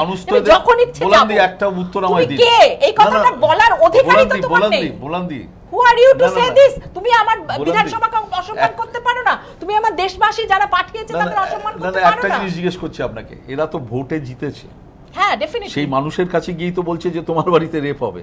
What is the answer? না, হোয়াট ইজ দি আনসার মানে তোমার বাড়িতে, তুমি যদি আমার দলে থাকো তাহলে তোমার বাড়িতে রেপ হবে না। তো তোমার বাড়িতে যদি কোনো সিপিএম ঢোকে, কোনো নেতা ঢোকে, তাহলে তুমি তাকে বলি দাও। এই তো ভাষা। এক্স্যাক্টলি এই ভাষারই প্রতিক্রিয়া জানিয়েছেন এই শহরের যারা কৃতি মানুষ তারা। দ্রুত একবার দেখে নেব। হয় পাগলাগাও ধরা উচিত, না জেলে, হয় পাগল নয় অপরাধী। এছাড়া তো কারোর মুখে ভাষা চলতে পারে না। যারা চারপাশে হাসছে, বাহা করছে, তারা তো ওগুলো নিজেরাও করছে। তারা তো নিজেদের বস্তিতে, নিজেদের পল্লীতে এই কথাগুলোই বলছে। তা তো জানলো যে এইগুলোই হলো গিয়ে বলবার মতো কথা, এগুলো নায়কও উচিত। শ্রদ্ধা ছাড়া একটা সরকার চলতে পারে না। এই আগের সরকার মানুষের শ্রদ্ধা হারিয়েছিল, আগের সরকার মানুষের বিশ্বাস হারিয়েছিল, সে টিকতে পারেনি। কাউকে উনি মনে রাখেননি ওই সময়, ওনার নিজের অ্যাবসলিউট পাওয়ার সেইটা উনি বলেছেন আর কি। কাউকে উনি কারুর প্রতি কোনো রেসপন্সিবিলিটি দেখাননি। আমার ছাত্রীরা তারা যখন বাসে ট্রামে যায়, এখন কলকাতা শহরে ঘুরে বেড়ায়, আমার ভয় করে এবং সব কষ্ট হয় যে আমি যখন বড় হয়েছি কলকাতায়, যাদবপুরে পড়েছি, কলকাতা ওয়াজ ডিফারেন্ট প্লেস। যাদের দল এখন পশ্চিমবঙ্গে ক্ষমতায় রয়েছে, তো সেই দলের লোকজনরাই পুলিশের উপর আস্থা রাখতে পারছেন না, প্রশাসনের উপর আস্থা রাখতে পারছেন না। বলছেন যে আমার দলের ছেলে মেয়েদেরকে লেলিয়ে দেবো, ছেলেদেরকে লেলিয়ে দেবো, তারা রেপ করবে আর আমি নিজে বন্দুক থেকে গুলি চালাবো। এর থেকে হাস্যকর আর কি হতে পারে? গুন্ডারা যাচ্ছে সংসদে, সবাই তো গুন্ডা দেখছে। মনিরুল ইসলাম, তাপস পাল, মিতালি সাহা, আরো so many other people যারা সরকারের যাচ্ছে। আমরা কি গুন্ডারা কি আসছে নাকি? তার সম্পর্কে একটা ইমেজ তৈরি হয়েছিল আমাদের। সেই ইমেজটা তিনি যখন নিজেই নিজেকে মাল বলেন বা নিজেই বলেন যে আমি লোক পাঠিয়ে রেপ করে দেবো বিরোধী সম্পর্কে, আমরা খুব ভয় পাচ্ছি। শাসক যদি এই কথা বলেন তাহলে সাধারণ মানুষ যাবে কোথায়? তাপস পাল নিজের রিভলভার বার করে গুলি করে চলে যাবে, আমার ছেলেদের ঢুকিয়ে দেবো, রেপ করে চলে যাবে। ঘরে যদি কোনো বেটা ঢোকে কেটে দিবি, আমি বুঝে নেব।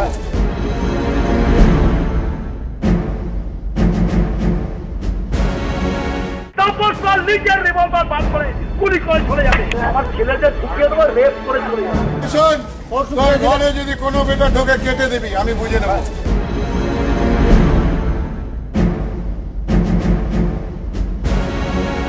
আমি শাশ্বতীর কাছে আসবো। শাশ্বতী, প্রথম বাক্যে তাপস পাল যে চিঠি লিখেছেন তাতে বলছেন যে নির্বাচনী প্রচারের সময় মুহূর্তের উত্তেজনায় তিনি করেছেন, যেটা এক্স্যাক্টলি লিখেছেন heat and dust of the election campaign. তার মানে আমরা ধরে নেব, যদিও তথ্য বলছে, গ্রামবাসীরা বলছেন যে নির্বাচনের ফলাফল বেরিয়েছে 16ই মে, উনি বলেছেন 14ই জুন, প্রায় 1 মাস পর। যাই হোক, আমি যদি ওনার কথাকেই ধরি যে উনি সত্য কথা বলছেন, নির্বাচনের উত্তেজনা তার মানে এই ভাষায় বলা যায়? মানে আমি বলছি এর পরবর্তী তো উনি তো প্রায় জবাবদিহি চাইছেন যে কেন মারছো না, কেন রক্ত ঝরাচ্ছ না, কেন গলার নলি কেটে দিচ্ছ না, এই ভাষায়। না সেটা তো বটেই, কিন্তু আমি তার একটু আগে থেকে শুরু করি, সুজন মধ্যিখানে নয়। হ্যাঁ, যে যখন বুদ্ধবাবু বলেন ওরা 235 আমরা 30, সেটা শোভন ভাষা, সেই ভাষার সঙ্গে এর কোনো তুলনা থাকে না, কিন্তু মানে একই। জনপ্রতিনিধি, আমি উল্টো দিক, তিনি জনপ্রতিনিধি, তিনি যারা তার বিরোধী তাদেরও প্রতিনিধি, এবং সেইটা আজকে তাপস পালেরও মনে রাখা দরকার ছিল। তাপস পাল সেটা মনে রাখেননি, ভোটের সময় মনে রাখেননি যদি হয়, কথার কথা তর্কের খাতিরে বলছি, তাহলে তখন কিন্তু সাংসদ তিনি, ভোট ডিক্লেয়ার হলে তো সাংসদ পদ খারিজ হয়ে যায় না, তো কাজেই তখন তিনি সাংসদ অর্থাৎ জনপ্রতিনিধি অবস্থাতেই এই কথা বলেছেন। 1 নম্বর। না, তাহলে আরো বিপজ্জনক প্রশ্নটা ওঠে যে তাহলে কি মানুষ এই সব শুনে আরো ভোট দেন? মানে আমি বলছি যে তাহলে আমার মতো করে নির্বাচনটাই তো বাতিল হয়ে যাবে। মুক্তির চক ওনারা না বলাতেও বিরোধী রাজনীতি কি রাজনীতি, আমি বিজেপি এবং সিপিএম দুজনেই দাবি করেছেন, যারা যে পুত্রবধূ এবং শাশুড়ি রেপড এবং সিভিয়ারলি অ্যাসল্টেড হয়েছিলেন, তারা বিরোধী রাজনীতি করতেন বলে হয়েছিলেন, এবং ট্রান্সফরমার বন্ধ করে ওরকম একটা ভয়ঙ্কর রেপ হয়েছিল। এবং তৃতীয়ত হচ্ছে যে কামদুনির ক্ষেত্রে এখন চারদিকে এখন একটা লব্জ হয়ে গেছে, কামদুনি বানিয়ে দেবো। তাই এরপর তো বলে তাপস পাল যেটা বললে, যে তাপস পাল বলেছে আমরা চৌমাহা বানিয়ে দেবো, কারণ মুক্তির চক অলরেডি বানানো, কোট আনকোট বানানো হয়ে গেছে। কাজেই যে জায়গাটা আমার আরো বেশি বিপজ্জনক লাগছে, ওনারা তো এই জায়গাটা সেট করছেনই, কিন্তু যে হাততালিটা পড়ছে, আপনার যদি অনিল বসুর কথাটা মনে থাকে, যে ব্যাপক হাততালি পড়েছিল, এবং গ্রামবাসীরা এখানে বলছেন ওনাকে হাততালি দেওয়া হয়েছে, ডাবের জল খাওয়ানো হয়েছে, অর্থাৎ কোথাও কিন্তু জনগণ এই ভায়োলেন্সটাকে অ্যাপ্রুভ করছে। তাপস পাল নিজের রিভলভার বার করে গুলি করে চলে যাবে, আমার ছেলেদের ঢুকিয়ে দেবো, রেপ করে চলে যাবে। শোন, তোর ঘরে যদি কোনো বেটা ঢোকে কেটে দিবি, আমি বুঝে নেব।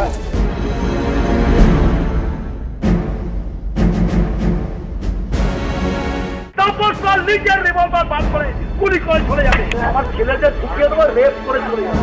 শোন, তোর ঘরে যদি কোনো বেটা ঢোকে কেটে দিবি, আমি বুঝে নেব।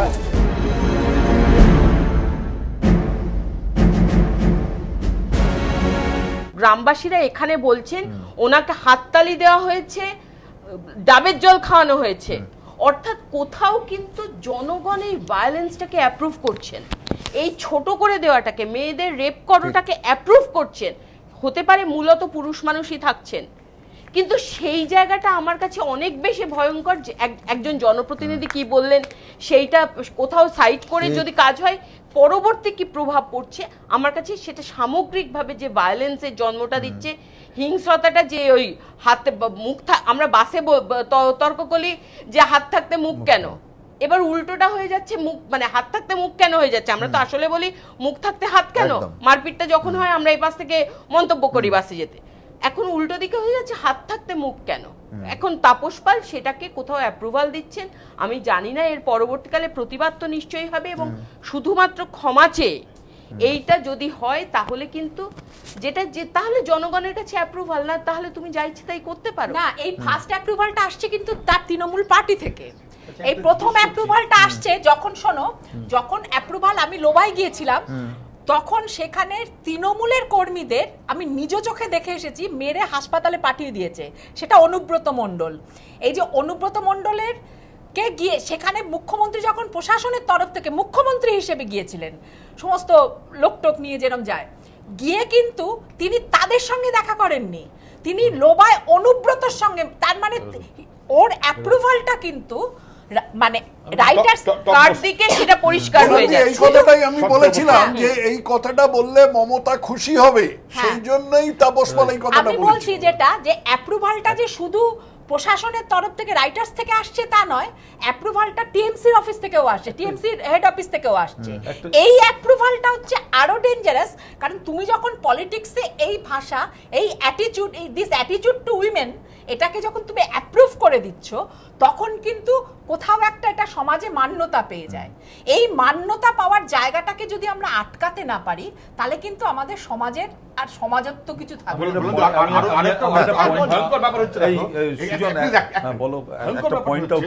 আমার ছেলেদের পাঠিয়ে দেবো ড্যাশ করার জন্য, দেয়ার বাই তাপস পাল কিন্তু তৃণমূলের কর্মীদের রেপিস্ট হিসেবে একটা ছাড়পত্র দিলেন, নাম্বার 1।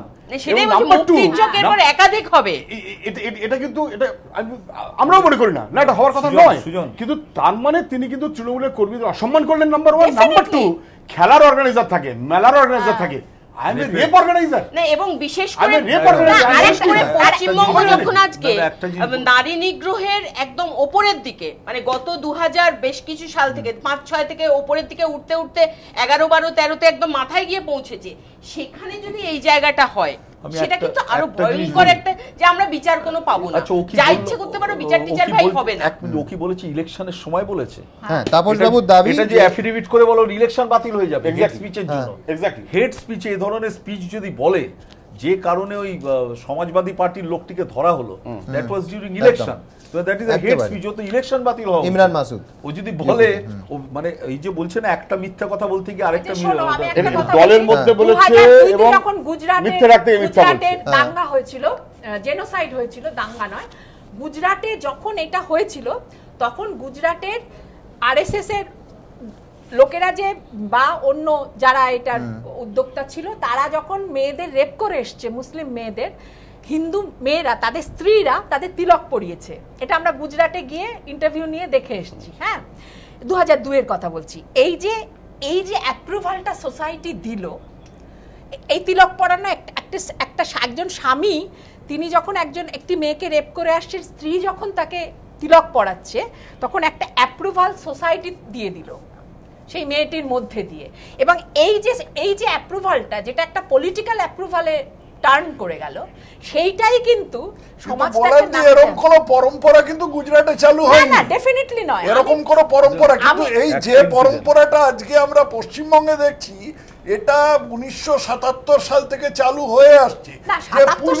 চালু হয়নি, হ্যাঁ, পুলিশ নিজের কাজ করবে না। এই আমরা আজকে যেখানে বসে আছি, পলিটিক্যাল অ্যাটিটিউড আছে, সেই অ্যাটিটিউড আমরা যোগ করছি। আজকে যেখানে বসে আছি, ভাই আমরা কথাটা বলতে চাই, হচ্ছে কি স্টেট পাওয়ারে থাকলে সমস্ত জিনিসটাই অন্যরকম। স্টেট পাওয়ারে ব্যাকআপ নিয়ে আমি এই রকম অসভ্যের মতো কথা বলতে পারি, যেটা সমাজ বিরোধীরা বলতে পারে না। অরুণাভ ঘোষ খানিকক্ষণ আগে বলছেন যে তারিখ, আমি আসবো। অরুণাভ ঘোষ বলছেন যে যদি নির্বাচনের আগে বলেন নির্বাচন বাতিল হওয়ার কথা, আর এই তারিখ নিয়ে এই বিভ্রান্তি, যেখানে মুকুল রায় বলছেন যে নির্বাচনের আগে কোনো একটা সময়, তাপসবাবু তার চিঠিতে বলছেন যে heat and dust of the election ক্যাম্পেইনে তিনি বলে ফেলেছেন, গ্রামবাসীরা খুব পরিষ্কার করে বলছেন এই 14ই জুন তাপসবাবু এই কথা বলেছেন চৌমাহা এবং গোপীনাথপুর গ্রামে গিয়ে। দেখুন, তাপস পাল নিজের রিভলভার বার করে গুলি করে চলে যাবে। বটি দিয়ে গলা কাটতে হয়, আপনার বটিটা দিয়ে বলে এই কেটে দিন নারীটা। আমার ছেলেদের ঢুকিয়ে দেবো, রেপ করে চলে যাবে, রেপ করে চলে যাবে। হুমকি ঘিরে তো সমালোচনার ঝড় বইছেই। এবার তৃণমূল সাংসদ কবে এই হুমকি দিয়েছেন, এই প্রশ্নেও এবার দানা বাঁধল বিতর্ক। 1 মাস আগে যে ঘটনা ঘটেছে, আপনারা এত লেট করলেন কেন ইস্যুটা তুলতে? ও যখন বলেছিল তখনই আপনাদের ধরা উচিত ছিল, তখনই অ্যাডমিনিস্ট্রেশনের ওর বিরুদ্ধে সুমোটো কেস করা উচিত ছিল, যদি কেউ অন্যায় করে থাকে। ঠিক তো? সুতরাং যেটা হয়নি আমরা সেটা রেকটিফাই করি। আমরা দেখি যে নাস কালকে এইরকম ধরনের কোনো মন্তব্য তাপস পাল করেনি। এই মন্তব্য আমরা খবর নিয়ে জানতে পারি এটা নির্বাচনের আগেকার কোনো একটা সভায় কোনো একটা জায়গায় তাপস পাল এই মন্তব্যটা করেছেন। 14-6 তারিখে উনি এসেছিল, এখানটায় এসে উনি অনেক বাজে কথা, মানে এখানটায় সমস্ত মেয়েদের এবং ছেলেদেরকে হুমকি দিয়ে গেছে। মুকুল রায় দাবি করছে তাপস পাল এই হুমকি দিয়েছেন লোকসভা ভোটের আগে। মুখ্যমন্ত্রী দাবি 1 মাস আগের ঘটনা। এমনকি দলকে লেখা চিঠিতে তৃণমূল সাংসদ নিজেও দাবি করেছেন ভোট প্রচারের সময় মুহূর্তের উত্তেজনাবশত তিনি এই মন্তব্য করে ফেলেছিলেন। কিন্তু যে গ্রামে তাপস পাল এই হুমকি দেন, সেই চৌমাহার স্থানীয় পঞ্চায়েত উপপ্রধান এমনকি স্থানীয় বাসিন্দারা পর্যন্ত বলছেন ভোট প্রচারের সময় নয়। তৃণমূল সাংসদ হুমকি দিয়েছেন ভোট পর্ব মিটে যাওয়ার অনেক পরে 14 জুন। তাপসপাল ওই দিন যে এখানে ভাষণটা দিয়েছিল, কবে, কত তারিখ? 14 তারিখে। হ্যাঁ, 14 তারিখে যে ভাষণটা দিয়েছিল সেটা সঠিক এবং যে কথাটা বলেছিল এটাও সঠিক। 14 জুন অর্থাৎ ততদিনে ভোটের পর ফের কৃষ্ণনগরে সাংসদ নির্বাচিত হয়ে গিয়েছেন তাপস পাল। রাজনৈতিক মহলে একাংশের প্রশ্ন, তাহলে কেন বারবার তৃণমূলের তরফে দাবি করা হচ্ছে যে তাদের সাংসদ এই হুমকি দেন লোকসভা ভোটের প্রচারে গিয়ে? তাহলে কি ভোট প্রচারের উত্তেজনার কথা বলে আদবে বিষয়টিকে লঘু করে দেখানোর চেষ্টা করছে তৃণমূল? এই প্রশ্ন আরো জোরালো হচ্ছে কারণ ইতিমধ্যেই রাজ্যের এক প্রভাবশালী মন্ত্রীও কোন প্রেক্ষিতে তাপস পাল এই মন্তব্য করেছেন তা খতিয়ে দেখার পরামর্শ দিয়েছেন। কিন্তু প্রেক্ষিত যাই হোক না কেন, শাসক দলের সাংসদদের মুখে কি এই কথা মানায়? যদিও ঘটনার প্রেক্ষিত খোঁজার চেষ্টা এই প্রথম নয়। ধর্ষণের ক্ষেত্রে এই চেষ্টা আগে করতে দেখা গিয়েছে নাট্যকর্মী অর্পিতা ঘোষকে, যিনি এখন ঘটনাক্রমে তৃণমূলেরই সাংসদ। সে সময় যে জিনিসটা উঠে এসেছিল যে মহিলার কথা বলা হয়েছিল, তিনি মধ্যরাতে স্বইচ্ছায় একটি গাড়িতে উঠেছিলেন, বা তার সঙ্গে কি ঘটেছিল সেটা তিনি পরের দিন ব্রিফ করেছিলেন যে তিনি স্বইচ্ছায় উঠেছিলেন, তৎসত্ত্বেও করেছিল। আর দিল্লির সঙ্গে একটা বড় তফাৎ হচ্ছে যে এইখানে এটা একটা পাবলিক ভেহিকল, 9:30টার সময় একটি মেয়ে এই ঘটনাটা ঘটেছে। আমি বলছি না যে পার্ক স্ট্রিটের ঘটনাটা I am not justifying Park Street case, আমি বলছি না যে তার জন্য তার সঙ্গে রেপ হওয়াটা উচিত ছিল, নো। কিন্তু পারসেপশন অফ উইমেন আমাদের দেশে এইরকম ভাবেই তৈরি করা হয়েছে যে এখানে পারসেপশন অফ উইমেনে একটা গন্ডগোল হয়ে যায়। ধর্ষণের ক্ষেত্রে রাজনীতি খোঁজার চেষ্টা হয়েছে এ রাজ্যে কাটোয়া গণধর্ষণ কাণ্ডে। কাটোয়ায় একটা কমপ্লেন হলো, ডিজি সামনে দাঁড়িয়ে আছেন, কোথায় গেল? আমি কালকে রিপোর্ট পেলাম। কমপ্লেনটা কি? রেপ করা হয়েছে ট্রেনে। মেডিকেল এভিডেন্স হয়েছে, এভিডেন্সে পাওয়া গেছে? কিছু পাওয়া যায়নি। একটা ঘটনা, একটা মেয়ের কাছে একটা সম্মান সবচেয়ে বড়। সে বলছে আমার হাজবেন্ড লোকাল সিপিএম পার্টির সমর্থক। যদিও মুখ্যমন্ত্রী এই দাবি করলেও পরে দেখা যায় বহু বছর আগেই অভিযোগকারিনীর স্বামীর মৃত্যু হয়েছে। বিরোধীদের প্রশ্ন, কেন তখন ক্ষমা চাননি মমতা বন্দ্যোপাধ্যায়? তখন তিনি যদি ক্ষমা চাইতেন তাহলে হয়তো এখন আর ধর্ষণের মতো স্পর্শকাতর বিষয়ে তার দলের সাংসদ এ ধরনের মন্তব্য করার সাহস দেখাতেন না। তার দলেরই মন্ত্রী প্রেক্ষিত খতিয়ে দেখার পরামর্শ দিতে পারতেন না। 31 মে খুন হন তৃণমূলের পঞ্চায়েত সমিতির সদস্য আশরাফুল শেখ। 7 জুন তার শোকসভায় যাওয়ার পথে গাড়ি উল্টে মৃত্যু হয় 3 তৃণমূল সমর্থকের। এরপর 14 জুন মৃত পঞ্চায়েত সদস্যের বাড়িতে যান তৃণমূল সাংসদ। সেখান থেকে দুর্ঘটনার নিহত দলীয় সমর্থকের বাড়ি উদ্দেশ্যে রওনা দেন তাপস। পথে একটি সভা করেন চৌমাহা গ্রামে। সেই সভাতেই বিরোধীদের উদ্দেশ্যে এই হুমকি দেন তিনি। এখন পথ দুর্ঘটনায় মৃত দলীয় সমর্থকদের পরিবারকে সমবেদনা জানাতে গিয়ে কিভাবে এতটা উত্তেজিত হয়ে পড়লেন তৃণমূল সাংসদ, সেটাই বুঝে উঠতে পারছেন না রাজনৈতিক পর্যবেক্ষকদের একাংশ। প্রদ্যোৎ সরকার, হিন্দোল দে, জয়দীপ হালদার, এবিপি আনন্দ। বিজনবাবু, গোটা দেশ জুড়ে যে চিচিৎকার শুরু হয়েছে সেখানে অনায়াসে আজকে তৃণমূল কংগ্রেস দলের তরফ থেকে অন্তত একটা ব্যবস্থা নেওয়া যেত, সেইটা কেন নেওয়া হলো না? আপনার কি মনে হয় না যে প্রত্যেকটা ক্ষেত্রে যদি দলের নেতাকর্মীরা যুক্ত থাকেন, তারা অভিযুক্ত হন, শুধু প্রশাসনকে আটকানো, প্রশাসনকে ব্যবস্থা নেওয়া থেকে বিরত করা নয়, দলীয় স্তরেও কোনো ধরনের ব্যবস্থা নেওয়া হচ্ছে না? দলীয় স্তরে ব্যবস্থা নেওয়ার যে প্রক্রিয়া কিন্তু শুরু হয়েছে। আমি আপনাকে ছোট্ট একটা উদাহরণ দিই। আজকে মুকুলবাবু বলছিলেন যে পৃথিবীর কোনো দল দেখান নাকি দেশের কোনো দল দেখান যারা ইত্যাদি ব্যবস্থা নেয়। আজকে সুজনবাবু এখানে আছেন, আনিসুর রহমান আমরা জানি অত্যন্ত নিন্দিত, এটা ঘৃণ্য মন্তব্য করেছিলেন। অন্তত তাকে পাবলিকলি দেখা গেছিল প্রেস কনফারেন্স করে আলিমুদ্দিন স্ট্রিটে বসে ক্ষমা চাইতে। মুকুলবাবুর কথার এটা উদাহরণ হতে পারতো যে এরম উদাহরণ আমাদের রাজ্যে আছে। আনিসুর রহমান কত ঘৃণ্য কথা বলেছিলেন সেটা নিয়ে কোনো সংশয়ের অবকাশ নেই, কিন্তু অন্তত তাপসবাবুকে এক দেখা যায়নি। 2 হচ্ছে দলীয় স্তরে শাস্তিদানের প্রক্রিয়া শুরু। কি বলছেন? গোটা দেশ উত্তাল হয়ে গেছে, যার কথায় আজকে আমরা যা দেখিয়েছি কেন গলার নলি কাটা হচ্ছে না সেই নিয়ে প্রশ্নোত্তর। তার আবার প্রক্রিয়া কি? একটা ব্যবস্থা নিয়ে কোনো মানে একটা উদাহরণ স্থাপন করা যেত না? কেন বলছি, তার কারণ হলো 48 ঘন্টার মধ্যে তার কাছ থেকে জবাব চাওয়া হয়েছিল। অলরেডি তার কাছে জবাব চলে এসেছে দলের কাছে। আগামীকাল মুখ্যমন্ত্রী সমস্ত সাংসদদের সঙ্গে বসছেন, মিটিং আছে। আমার ধারণা সেখানে নিশ্চিতভাবে কিছু দলীয় যে বিষয়টি কিছু আপনি বলছেন এটা কিছু মিছু অপরাধ হয়েছে, এটা কিছু মিছু না, আমি ওই অর্থে কিছু বলিনি। এটা দলীয় অপরাধ নয়। আমি না দলীয় কথা বলেছে বলে বলছি, আমি নিশ্চিত আসবো পুরো বিষয়টাতেই আসতে চাইছি। যদি ধরুন এটাকে না, আমি ধরে নিলাম বিজন বাবু আপনি যথার্থ বলেছেন, রুদ্ধদ্বার বৈঠকে মমতা বন্দ্যোপাধ্যায় তাপস পালকে তিরস্কারে একেবারে মানে ভয়ঙ্কর তিরস্কার বলতে তাতে কি যায় আসে? আপনি আমার বলুন কি যায় আসে? দলীয় বৈঠকে কি হবে?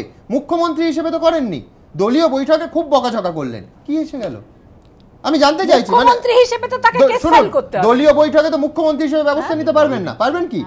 কোনোদিন পারবেন না, মানে সম্ভব নয় সেটা। তার সঙ্গে কথা বলতে তো হবে, তারপরে নিশ্চিতভাবে আমার মনে হয় মানে নিশ্চিতভাবে দল তার বিরুদ্ধে কি কি ব্যবস্থা নিতে পারে সেদিকে এগোতে পারে। আর একটা ছোট্ট প্রশ্ন আছে, সেটা হচ্ছে যে প্রথম কথা যে 48 ঘন্টা লাগে যে ভদ্রলোক কলকাতা শহরে বসে আছেন, তার বাড়িতে আছেন, তার সঙ্গে কথা বলতে, 48টা নিয়ে আমার প্রথম প্রশ্ন।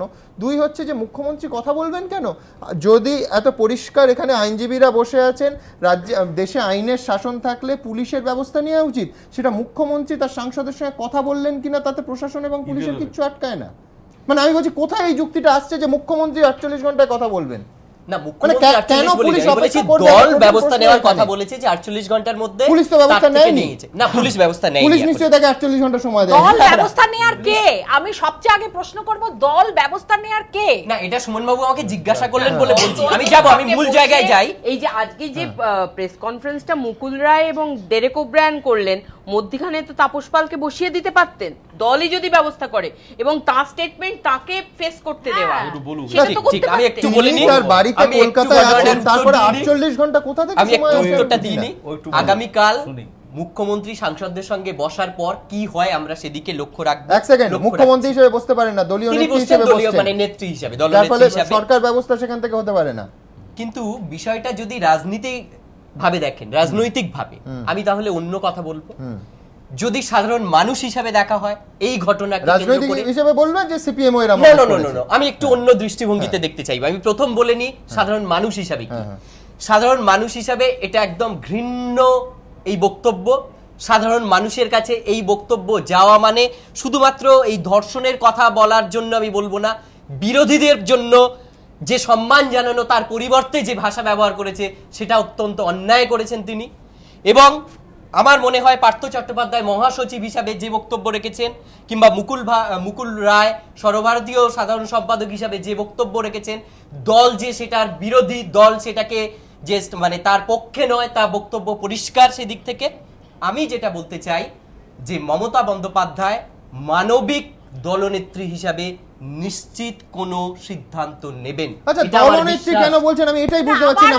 মমতা বন্দ্যোপাধ্যায় হিসাবে এই কারণে সিদ্ধান্ত নেবেন, আমি দলনেত্রী হিসাবে বলছি এই কারণে যেহেতু আগামীকাল তার সঙ্গে দলনেত্রী হিসাবে বসবেন বলেছেন। না, সেটাই তো আমার বিস্ময় যে মুখ্যমন্ত্রী হিসেবে তার পুলিশ তো এতদিন ব্যবস্থা, স্বরাষ্ট্রমন্ত্রী হিসেবে তার পুলিশের তো উচিত ছিল ব্যবস্থা নেয়ার, তিনি দলনেত্রী হিসেবে কালী পূজায় খালি পায়ে বাড়ির কালী পূজায় ডিউটি দিচ্ছে, আর পুলিশ করতে পারছে না, একটা ক্রিমিনালের মতো কথা বলছে, তাকে ধরতে পারছে না।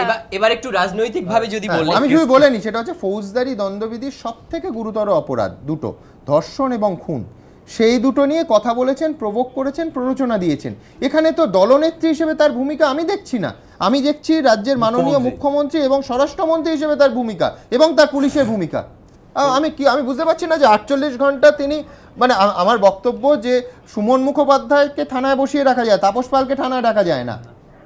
আমার প্রশ্ন, আমার বক্তব্য এটা তো দলনেত্রীর ইস্যুই নয়, ইস্যু তো রাজ্যের মুখ্যমন্ত্রী এবং স্বরাষ্ট্রমন্ত্রী।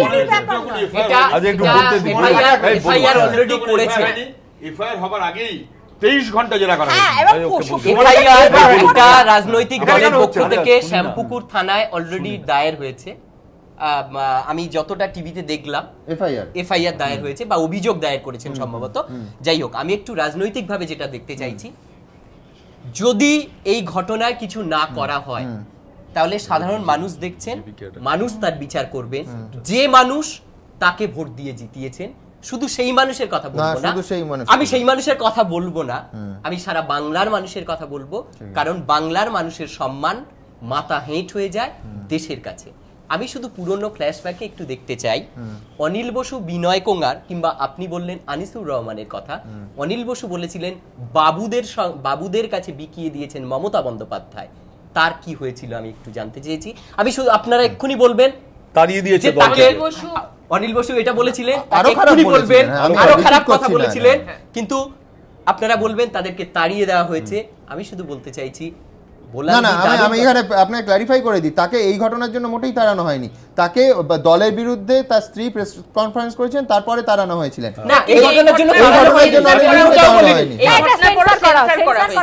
সেন্সর করা হয়েছে। বিনয় কোঙ্গার অত্যন্ত জঘন্য কথা বলেছেন, উনি বলেছেন কখনোই কিছু করা হয়নি, কিচ্ছু করা হয়নি, মানে অনিল বসুর সময় বিরোধিতাটা যথেষ্ট সোচ্চার হয়েছে বলে করা হয়েছে। অভয় ঘোষ করেছে, অভয় ঘোষ করেছে, তাপস পাল অভিনেতা হিসাবে মানুষের কাছে এই বক্তব্য যেমন রাখতে পারেন না, প্রকৃত রাজনীতিবিদ হয়ে এই ধরনের বক্তব্য যারা রাখলেন তারাও, মানে প্রকৃত রাজনীতিবিদ বলতে আমি অনিল বসু এদের কথা বলেছি। আর বর্তমানে কেন্দ্রীয় সরকারে ইনি ধর্ষণের কথা বলেছেন, যিনি ধর্ষণে অভিযুক্ত নেহাল চাঁদ বহাল তবিয়তে কেন্দ্রীয় মন্ত্রিসভায় রয়েছেন। তাহলে ব্যবস্থা নিতে গেলে সব একসঙ্গে প্রতিবাদ হওয়া উচিত। আমি বলছি তাপস পাল, আমি কোন শাক দিয়ে মাছ ঢাকার কথা বলিনি, একটু বলি যে ব্যবস্থা নেওয়ার মাছ ঢাকার চেষ্টা করো না। মোদির কাছে আমি যেমন মমতা বন্দ্যোপাধ্যায়ের কাছে বলবো, মুখ্যমন্ত্রী হিসেবে তার কাছে দাবি রাখবো, তাপস পাল কেন আমার ছেলেদের পাঠিয়ে এই করব, আমি একটু বলে নি, আপনারা সবাই আমি বাধা দিইনি। মুখ্যমন্ত্রীর কাছে যেমন আমি একটু বলবো যে সাধারণ মানুষ হিসেবে দাবি রাখবো, এই যে পরপর যে ঘটনা ঘটছে সেই ঘটনার কোথাও একটা বন্ধ হওয়া উচিত। তেমনি প্রধানমন্ত্রী মোদি, তার কৃতিত্ব এত ম্যান্ডেট নিয়ে আসার পর তার মন্ত্রিসভায় অভিযুক্ত ধর্ষক যেমন থাকতে পারে না, তেমনি মমতা বন্দ্যোপাধ্যায় এটা কেউ রাখতে পারেন না। এভাবে তাদেরকে একটা জায়গায় নিয়ে আসা, বাংলার ছোট ছোট ছেলে মেয়েদের জন্য, আগামী প্রজন্মের জন্য মুখ্যমন্ত্রী এমন দৃষ্টান্ত স্থাপন করুন যে দৃষ্টান্ত ছোটদেরকে একটু ভালো থাকতে দেবে।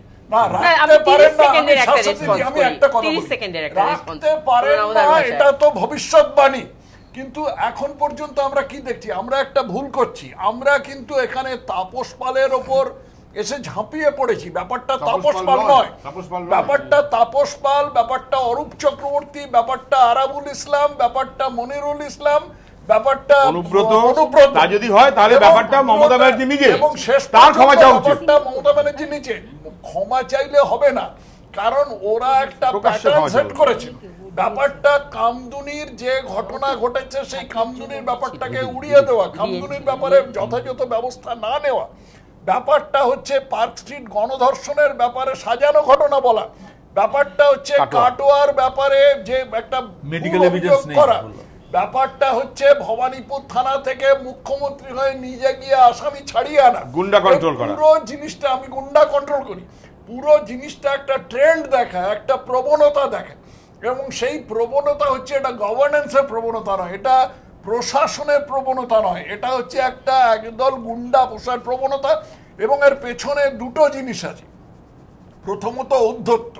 এই ঔদ্ধত্য দেখাবার ফলে সিপিএম যে গেছে তার অন্যতম কারণ হচ্ছে এই ঔদ্ধত্য। ঔদ্ধত্য মানুষ সহ্য করে না, এবং মমতা ব্যানার্জি কান খুলে শুনে রাখুন যে তার এবং তার দলের ঔদ্ধত্য মানুষ সহ্য করবে না।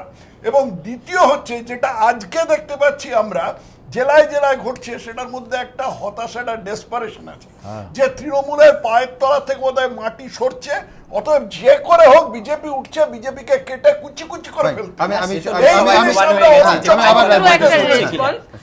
আমি তথাগত বাবুর কথার একটু ডিফার করছি। এই ঘটনায় ব্যক্তি তাপস পালও আমি মনে করি অত্যন্ত গুরুত্বপূর্ণ, কারণ তার সিনেমা এবং যাত্রার ভূমিকার জন্য তিনি গ্রামাঞ্চলে তার যা জনপ্রিয়তা আছে, সেই জনপ্রিয়তা ব্যক্তিকে বাদ দিয়ে কেন হবে, নিশ্চয়ই না আমি বলছি, ফলে আমি সেই ডাইমেনশনটাও এখানে যোগ করতে চাই। তাপস পাল একটা মেয়ের বাবা, সে কি করে এই কথাটা বলে, তার মাও আছে, তার মাকে কি করেছিল তাপস পাল সেটা আমি দেখব যে বারবার কেন প্রশাসনের ভূমিকা, স্বরাষ্ট্রমন্ত্রী হিসেবে মাননীয় মুখ্যমন্ত্রীর ভূমিকা এখানে আসছে। তার কারণ আইনজীবীরা বলছেন তাপস পাল এই বক্তব্য দিয়ে একেবারে ইন্ডিয়ান পেনাল কোড ভঙ্গ করেছেন। দেখুন, প্রকাশ্যে তাপস পালের ধর্ষণের হুমকির সমালোচনায় সরব সব মহল, দেশ জুড়ে রীতিমতো শোরগোল পড়ে গিয়েছে। এই পরিস্থিতিতে এবার সক্রিয় কেন্দ্র সরকার। কৃষ্ণনগরের তৃণমূল সাংসদের হুমকি নিয়ে রাজ্য সরকারের কাছে রিপোর্ট চেয়ে পাঠালো স্বরাষ্ট্র মন্ত্রক। তাপস পাল ঠিক কি বলেছিলেন, কোথায় বলেছিলেন এবং সেখানে কত লোকের জমায়েত ছিল, এই সবকিছুই রাজ্যকে বিশদে জানাতে বলেছে কেন্দ্র। মোদী সরকার যখন মমতা সরকারের থেকে রিপোর্ট চাইছে, তখন রাজ্যের বিজেপি নেতৃত্ব নেমে পড়েছে কোমর বেঁধে। বিজেপি রাজ্য সভাপতি রাহুল সিংহ জানিয়েছেন, কৃষ্ণনগরের তৃণমূল সাংসদের বিরুদ্ধে আকাশীপাড়া থানায় এফআইআর দায়ের করা হয়েছে। এরপর এফআইআর দায়ের করা হবে রাজ্য জুড়ে। সোজা ঘাড় ধাক্কা দিয়ে এমপি পদ থেকে বের করে দেওয়া উচিত। সারা বাংলার সমস্ত থানা জুড়ে এই জাতীয় কলঙ্কিত সাংসদের বিরুদ্ধে এফআইআর দাখিল করা উচিত। তৃণমূল সাংসদের পুরো যে বক্তব্য, তার যে সিডি, সেই সিডি আমরা লোকসভার স্পিকারের কাছে আমরা পাঠাতে চাই। বিরোধী থেকে শুরু করে বিভিন্ন মহলের দাবি, তাপস পাল যেভাবে ধর্ষণের হুমকি দিয়েছেন সেটা অপরাধে উস্কানি দেওয়া শামিল। এভাবে হুমকি দেওয়ায় তাকে গ্রেফতার করা উচিত। আইনজীবী মহলের একাংশ এমনটাই মনে করছে। তাদের দাবি, তাপস পালের বিরুদ্ধে ভারতীয় দণ্ডবিধির 115 ও 117 ধারায় মামলা রুজু করে তদন্ত শুরু করা উচিত পুলিশের। में कलकत्ता पुलिस को तुरंत एफआईआर लिखनी चाहिए और उनके खिलाफ कार्रवाई करनी चाहिए, क्योंकि एक पब्लिक पोजीशन पे बैठ के इस तरह के गैर जिम्मेदारी के स्टेटमेंट देना और लोगों को भड़काना कि वो रेप करें सरासर गुनाह है। একেবারেই উস্কানিমূলক মন্তব্য বা উত্তেজনাকর পরিস্থিতি একটা সৃষ্টি করার চেষ্টা। হত্যার কথা বলা হচ্ছে বা রেপ করে দেওয়ার কথা বলা হচ্ছে, সেক্ষেত্রে কিন্তু 7 বছর পর্যন্ত কারাদণ্ডের ব্যবস্থা রয়েছে। অর্থাৎ চাইলে কিন্তু এনার বিরুদ্ধেও পদক্ষেপ নেওয়া যেতে পারে। এদিকে তাপস পালের বিরুদ্ধে জনস্বার্থ মামলা করতে চলেছেন আইনজীবী সুব্রত মুখোপাধ্যায়। তার অভিযোগ, তাপস পাল যেভাবে হুমকি দিয়েছেন তাতে সমাজ বিরোধীরা আর উৎসাহিত হবে, নষ্ট হবে সামাজিক ভারসাম্য। যে ধরনের অশালীন উক্তি, যেভাবে প্ররোচনামূলক উক্তি এবং যে শব্দ চয়ন যেটা উনি করেছেন, সামাজিক সুস্থিতি নষ্ট করার যে একটা বিরল প্রচেষ্টা দেখালেন। রেপিস্ট যারা, তাদের সংগঠিত করতে চাইছে। তাপস পালের গ্রেফতারের দাবিতে সরব হয়েছে মানবাধিকার সংগঠন এপিডিআরও। তারা জাতীয় মানবাধিকার কমিশনের কাছে এই ব্যাপারে অভিযোগ জানিয়েছেন। 1993 protection of human rights act অনুযায়ী এটা মানবাধিকার লঙ্ঘন। আমরা এ ব্যাপারে যে জাতীয় মানবাধিকার কমিশনের দৃষ্টি আকর্ষণ করেছি এবং আমরা দাবি করেছি যে তাপস পালকে গ্রেপ্তার করার জন্য আদেশ দেওয়া হোক এবং তাকে গ্রেপ্তার করে মানবাধিকার কমিশনের ফুল বেঞ্চের সামনে উপস্থিত করে তার যে আচরণ, তার ব্যাখ্যা চাওয়া হোক। ভোটের সময় উত্তরপ্রদেশের সাহারানপুরে কংগ্রেস প্রার্থী ইমরান মাসুদ খুনের হুমকি দেওয়ায় তাকে জেলে যেতে হয়েছিল। কিন্তু তাপস পালের ক্ষেত্রে কি হবে? শাসক দল বলেই কি ছাড় পেয়ে যাবেন কৃষ্ণনগরের তৃণমূল সাংসদ? প্রশ্ন বিভিন্ন মহলে। এবিপি আনন্দ। বাবুল সুপ্রিয় বিজেপি সাংসদ আমাদের সঙ্গে মুম্বাই থেকে রয়েছে। বাবুল, প্রথমেই জানতে চাইবো সেটা হচ্ছে যে তুমি গায়ক হিসেবে তোমার প্রাথমিক পরিচিতি, তারপর তুমি ফিল্মে অভিনয় করেছো, কেন্দ্রীয় চরিত্রে অভিনয় করেছো। তাপস পাল মূলত ফিল্ম জগৎ থেকে উঠে আসা। তার কাছে আমরা প্রথমে যে তাপস পালকে আমার যদি শোনা যায়, বিধানসভায় প্রথম যেদিন তাপসবাবু তৃণমূল কংগ্রেস, তখন সাংসদ নয় বিধায়ক হিসেবে গেছিলেন, তখন বুদ্ধদেব ভট্টাচার্য তৎকালীন মুখ্যমন্ত্রী তাকে প্রণাম করেছিলেন বলে দলে খুব সমালোচিত হয়েছিলেন যে বিরোধী দলের মুখ্যমন্ত্রী তাকে প্রণাম করার কি আছে। তো তাপসবাবুকে মূলত কিন্তু সেই সময় খুব ফিল্মে তার যে ইমেজ, একটা গুড বয় ইমেজ, সেইভাবেই দেখা যেত। আজকে আমি শুনছিলাম যে অপর্ণা সেন, উষা উত্থুপ তারা বিস্ময় প্রকাশ করছেন যে তাদের চেনা তাপসের সঙ্গে আজকে যে রাজনীতিবিদ সাংসদ তাপসের বক্তব্য টিভি চ্যানেলে দেখা যাচ্ছে তার কোনো মিল নেই। তারা বিস্ময় প্রকাশ করছিলেন যে রাজনীতি মানুষকে এতটা পাল্টে দেয়, এতটা বদলে দিতে পারে। বাবুল, তোমার কি মনে হয় যে এই যে তাপস পালের যে ভাষা, যে মুখ, যে কথাগুলো আমরা শুনছি, সেইগুলো কোনো রাজনীতিক তাপস পালের চেহারা, মুখ, নাকি এটার বীজ বহুদিন আগে কারোর ভেতরে না থাকলে কাউকে তার পেশা, তার প্রেক্ষিত এইভাবে পাল্টে দিতে পারে না? তোমার কি মনে হয়? প্রথমত হচ্ছে যে আমি তাপসদাকে বহুদিন ধরে চিনি। আমি ব্যান্ডেল ছোট চন্দ্রনগরের ছেলে। চন্দ্রনগরের ওই স্কুলের সময় থেকে ওই গঙ্গার ধারে ষান্ডেশ্বর তলাতে ওখানে আমার সাইকেলে করে ঘুরে কেটেছে। কাজে আমি যদি ব্যক্তিগতভাবে পারি, তাহলে যদি ওনাকে আমি দাদা বলেছি, আমার কাকার সঙ্গে মহসিন কলেজে পড়তেন, তখন থেকে চিনি। কৈরিতে দাদার কীর্তি প্রথম দেখেছিলাম। আমি যে তাপস পালকে চিনি, আমি খুব কনফিডেন্সের সঙ্গে বলতে পারি এটা ব্যক্তি তাপস পালের কথা নয়, এটা রাজনৈতিক তাপস পাল খারাপ সংস্পর্শে থেকে বা মুখ্যমন্ত্রীকে খুশি করার জন্য যে কম্পিটিশন চলছে সমস্ত দলীয় নেতাদের মধ্যে, এবং এটা উপরতলার অ্যাপ্রুভাল না, নিচুতলা থেকে উপরতলার approval, it's either Trinamool's way or the highway যে ব্যাপারটা। তাপস পাল নিজের রিভলভার বার করে গুলি করে চলে যাবে, আমার ছেলেদের ঢুকিয়ে দেবো, রেপ করে চলে যাবে। ঘরে যদি কোনো বেটা ঢোকে কেটে দিবি, আমি বুঝে নেব।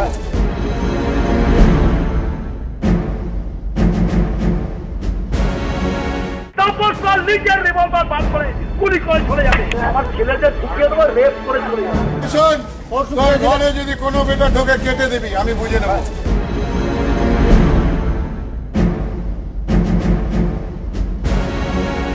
সমাজ বিরোধী যদি আপনি হন, আপনি এমন কোনো কাজ করছেন যেটা বেআইনি, তাহলে আপনাকে তৃণমূলে থাকতে হবে। এই যে বিশ্বাসটা থেকে হয়েছে, আমার মনে হয় তাপসবাবু কোনো সময় একটা দলবিরোধী কথাবার্তা বলে মুখ্যমন্ত্রী বিরাগ ভাজন হয়েছিলেন।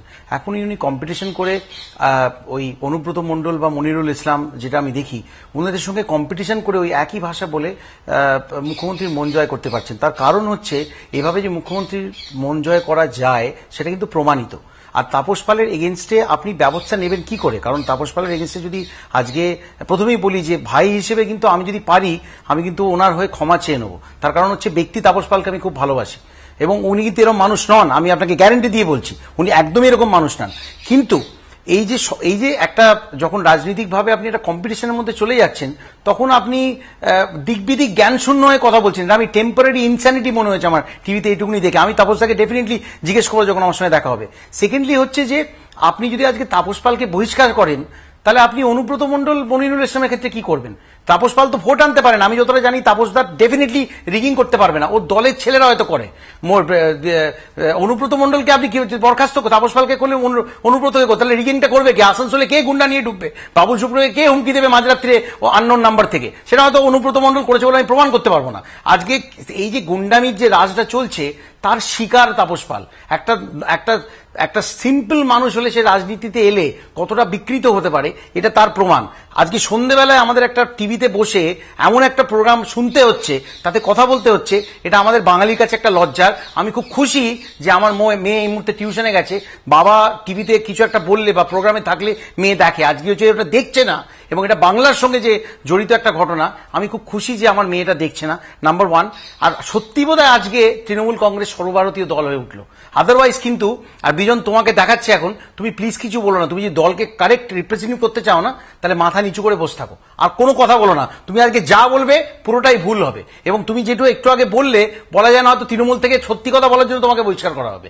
তো এই সংস্কৃতিটা যেটা চলছে, এটা অত্যন্ত লজ্জার, এবং এটা একটা মাইক্রো ইস্যু নয়। কিন্তু সাংসদ তাপস পালকে সরিয়ে দিন, এটা একটা ম্যাক্রো ইস্যু ইকোনমিক্সের ভাষায়। এই ম্যাক্রো ইস্যুটাকে সলভ করার বা অ্যাড্রেস করার, সলভটা তো পরের, অনেক দূরে রয়েছে, অ্যাড্রেস করার ন্যূনতম কোনো সদিচ্ছা কারোর মধ্যে দেখানো যায়নি।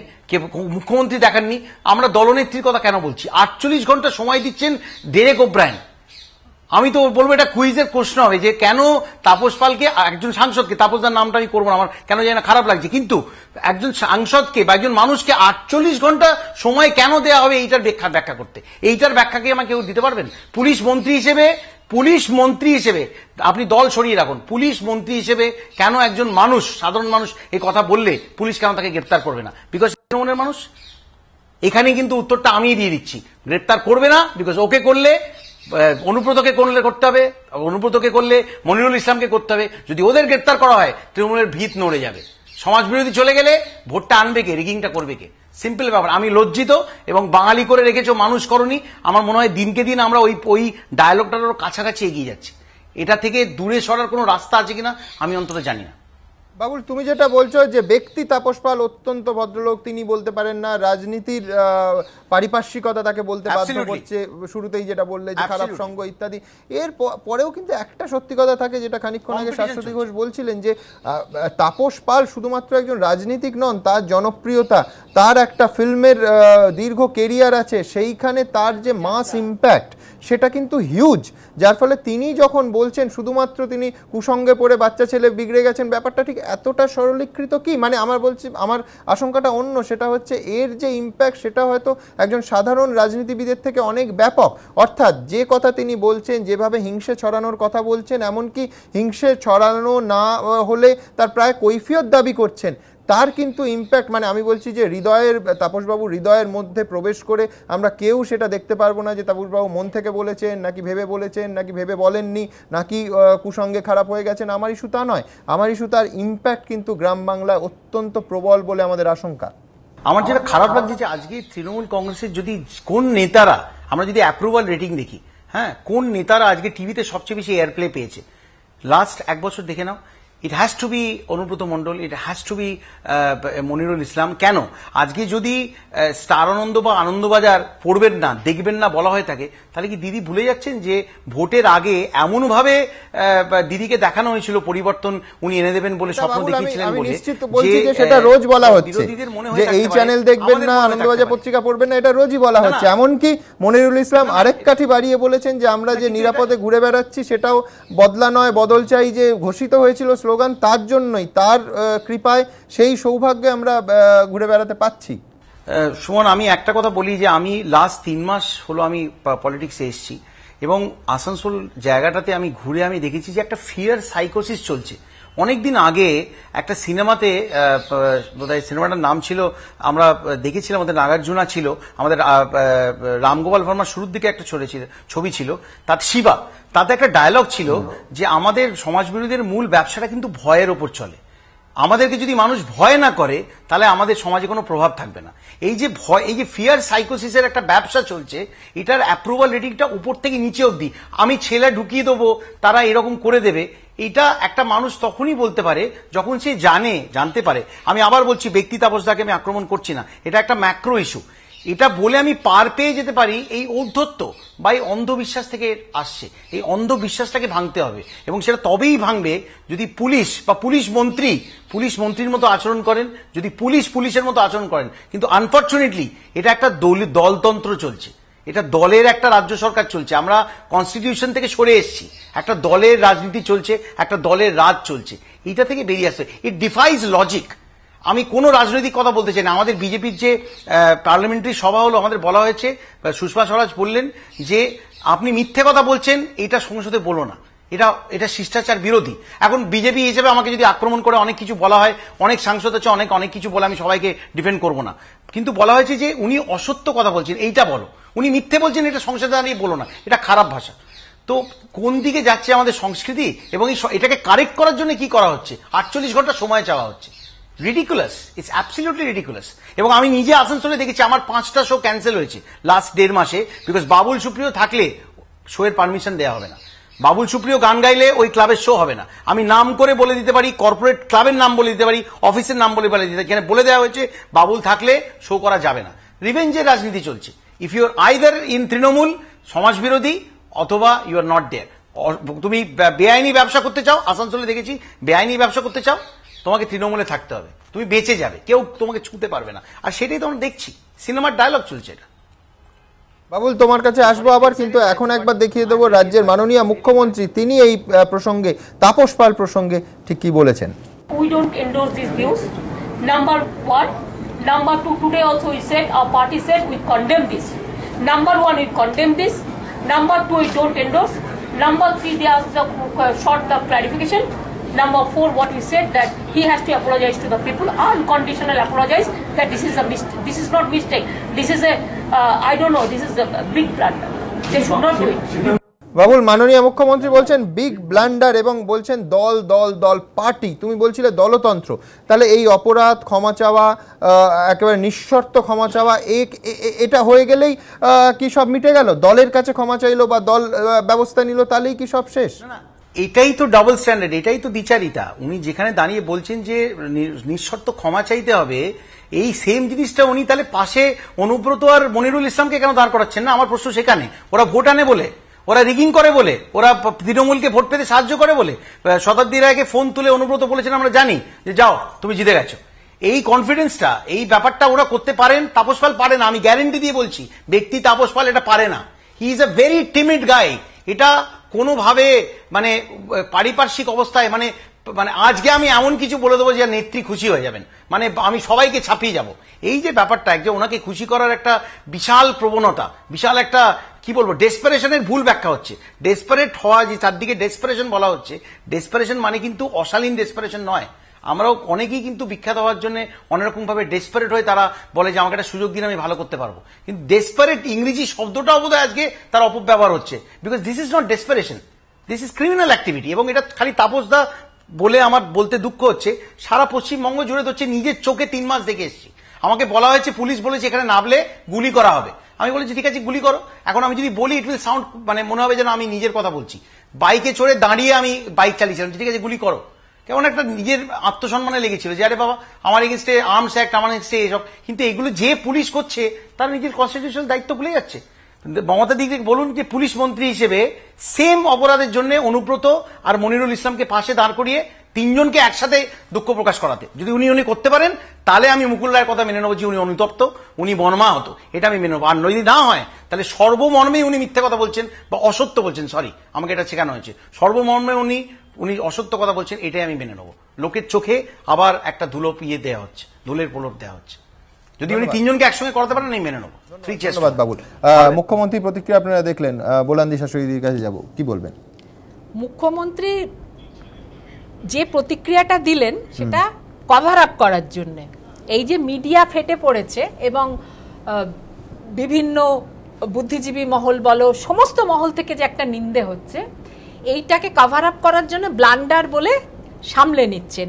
কিন্তু বিষয়টা তো আসলে একটা মামলা হওয়ার কথা, বিষয়টা তো আসলে একটা ওকে পুলিশের কাস্টাডিতে গিয়ে একটা জেরা হবার কথা। সেই জিনিসটা যাতে না হয়, উনি কিন্তু ফের সেই মানে দলের নেত্রী হিসেবে কাজটা করলেন, প্রশাসনের ইয়ে নয়, হেড হিসেবে নয়। মানে আমার সিকিউরিটিটা কিন্তু উনি দিতে পারছেন না। আমি এই কথাটার ফলে যে ইনসিকিউরিটিতে পড়েছি, সেইটা সিকিউরিটিটা দেওয়ার দায়িত্ব কিন্তু মুখ্যমন্ত্রীর, সেই জায়গাটাতে কিন্তু উনি ফেল করলেন। ব্লান্ডার বললে তো এটা কম, মানে কিছুই না, এটা ব্লান্ডার বা মিস্টেক নয়, এটা ইন্টেনশনাল। আমি যদি আমার ছেলেকে একটা চড় মারি, হ্যাঁ সেই চড়টার মধ্যে একটা স্নেহ থাকে, কিন্তু এইটা তো ওনার বিষয়ই নয়। ওর তো বলার কথা যে স্টেট অ্যাকশন করুক, হ্যাঁ পুলিশ প্রশাসন কাজ করুক, এখানে উনি একটা নিমিত্ত মাত্র। এখানে না, আমি একটা জিনিস খালি সংযোজন করি, যেটা বাবুল বলেছে যে সমাজ বিরোধীরা একটা ভয়ের বাতাবরণ সৃষ্টি করে, এর কিন্তু একটা উল্টো পিঠও আছে। রাজ্যে বা কোনো একটা যথাযথভাবে শাসিত জায়গায় যদি অপরাধ না হয়, তার মূল কারণ হচ্ছে কিন্তু পুলিশের ভয়। অপরাধীরা পুলিশকে ভয় করে, এই ব্যাপারটা সম্পূর্ণভাবে চলে গেছে এবং আবার সুজনদের দিকে আঙুল দেখাতে হবে। সেইটার জন্য দায়ী, কারণ সেই সময় থেকে এই পরিস্থিতি সৃষ্টি করা হয়েছে। পার্টির লোকেরা পুলিশকে বলেছে যে তোমাকে সাগরে বদলি করে দেবো, তোমাকে তোমাকে ক্লোজ করে দেবো, এবং পুলিশকে ঠুঁটো জগন্নাথে পরিণত করা হয়েছে। পুলিশের রাজনৈতিক নিরপেক্ষতা সম্পূর্ণভাবে কেড়ে নেওয়া হয়েছে এবং মেধাবী ছাত্রী সেটাকে আজকে 16 আনা 18 আনা জায়গায় নিয়ে গেছে। আমি অরুণাবদার অভিজ্ঞতা আসবো, তার আগে আপনাদের দেখাবো যে ফিল্মে রিয়েল লাইফ আর রিয়েল লাইফ কতটা কাছাকাছি আমরা জানি না, কিন্তু ফিল্মে তাপস পালের ইমেজ সবসময় গুড বয়ের ইমেজ। সেই তাপস পাল যখন বিধায়ক থেকে তার প্রমোশন হলো, 2বারের সাংসদ, সেই তাপস পাল কিন্তু গ্রামবাসীদের দেয়া তারিখ অনুযায়ী 14ই জুনে দাঁড়িয়ে হাতে রিভলভারের কথা বলছেন, নিজে গুলি চালানোর কথা বলছেন। রিভলভার শব্দটা নয়, যা কথা বলেছেন সেটা এই মুহূর্তে টেলিভিশনের সামনে উচ্চারণ করতে আমার দ্বিধা হচ্ছে। গলার নলি কেটে দেওয়ার কথা বলছেন, টাঙ্গি দিয়ে মাথা ফাঁক করে দেওয়ার কথা বলছেন। কোন তাপস পাল আসল? রিয়েল লাইফের তাপস পাল, না রিয়েল লাইফের তাপস পাল যিনি সাধারণ গ্রামবাসীদের হিংসায় প্ররোচনা দিচ্ছেন? দেখুন। বলো মা সরস্বতী, আমাকে বিদ্যে দাও মা, আমায় বুদ্ধি দাও, আমার মাথার জামাগুলো সব নিজের হাতে সরিয়ে নাও মা।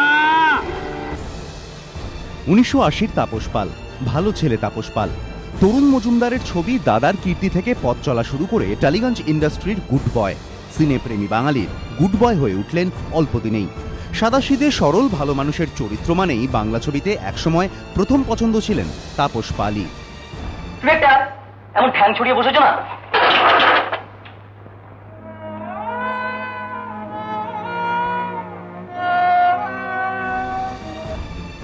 তবে সেলুলয়েডই শুধু নয়, তাপস পালকে সেই সময় যারা ব্যক্তিগতভাবে খুব কাছ থেকে চিনতেন তাদের অনেকেই এখন রাজনীতিক তাপসকে চিনতে পারছেন না, বুঝতে পারছেন না রাজনীতি কিভাবে এতটা বদলে দিল তাদের চেনা গুড বয়কে। যদি আপনি আগেকার মানে ওনার ছবিটা দেখবে, you can compare the two, you know, you can say that this is the same Tapas Pal. আমি জানি না কে is this what politics does to people. যে তাপসকে আমি চিনতাম, এই তাপস সেই তাপস নয়, এটুকুন বলতে পারি। আমার এখনো কিরকম একটা স্টান্স লাগছে, আমি কিছুতেই মেলাতে পারছি না যে রাজনীতিতে গেলে কি এইরকম হয়ে যায় মানুষ। তাপস পাল অভিনীত বিখ্যাত ছবি সাহেব, এই ছবিতে তাপস পালের চরিত্রের সেই লড়াই আজও চোখের কোল ভিজিয়ে দেয় সিনে প্রেমী বাঙালির। আমি বেঁচতে চাই না স্যার, বিশ্বাস করুন, কিন্তু আমার বাবা, তার জন্য আমি কখনো কিচ্ছু করতে পারিনি। একটা ওল্ড ম্যান আজ ভাই বিপদগ্রস্ত, তাই এখনো তাপস লড়ছেন, তবে লড়াইয়ের ধরনটা বদলে গেছে। তৃণমূলের তাপস এখন রিভলভার নিয়ে লড়ার কথা বলছেন। এ লড়াই জীবন যুদ্ধের লড়াই নয়, এ লড়াই বিরোধীর সঙ্গে লড়াই। একটা কোন সিপিএম যদি আমার মা, বোন, চাচা, চাচি কারোর গায়ে হাত দেয়, এই তাপস পাল ছেড়ে কথা বলবে না। তাপস পাল নিজের রিভলভার বার করে গুলি করে চলে যাবে। কিন্তু রাজনীতির তাপসও শুরুতে এমনটা ছিলেন না। তাই 2007-এ তৃণমূলের হয়ে যখন তিনি প্রথমবার বিধানসভায় পা রেখেছিলেন, তখন কিন্তু রাজনৈতিক মতভেদকে দূরে সরিয়ে রেখেই তৎকালীন মুখ্যমন্ত্রী বুদ্ধদেব ভট্টাচার্যর পা ছুঁয়েছিলেন, যার জন্য তৃণমূল শীর্ষ নেতৃত্বের তীব্র ভৎসনার মুখে পড়তে হয়েছিল তাকে। তাপস বুঝে গিয়েছিলেন রাজনীতির ময়দানে টিকে থাকতে হলে তাকে বিসর্জন দিতে হবে রিল লাইফের গুড বয় ইমেজ, রাফ হতে হবে, দলের ভাষা আয়ত্ত করতে হবে। তাই রাজনীতির মঞ্চে নিজের ক্যারিয়ারের পাল ফুলিয়ে ফাঁপিয়ে রাখতে স্রোতে গা ভাসালেন তাপস। এমএলএ থেকে এমপি হলেন। আরও বেশি করে দলের সঙ্গে মানানসই হতে তাপসের গলায় শোনা যেতে লাগলো শাসকের সুর।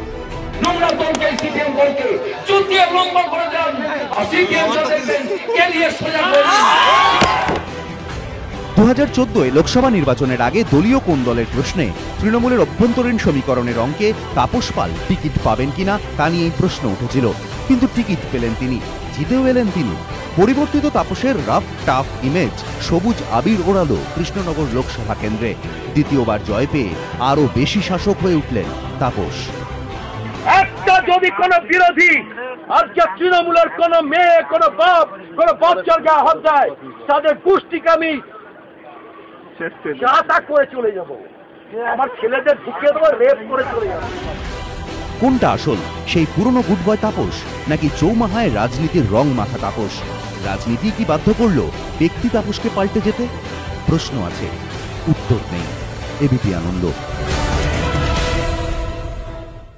অরুণাবদা বলছিলেন যে ব্যক্তিগত অভিজ্ঞতা, না ব্যক্তিগত অভিজ্ঞতা মারাত্মক। আমার এক ক্লায়েন্ট আর কি, সে বিল্ডার আর কি, তা তাকে বললো মানে মাঝে মাঝেই পুলিশ ইনঅ্যাকশনে মামলা করে, মানে জমি করতে গেলেই তৃণমূলের লোকেরা মাপ দেওয়া শুরু করে, বললো 5 লাখ 10 লাখ চাইছে।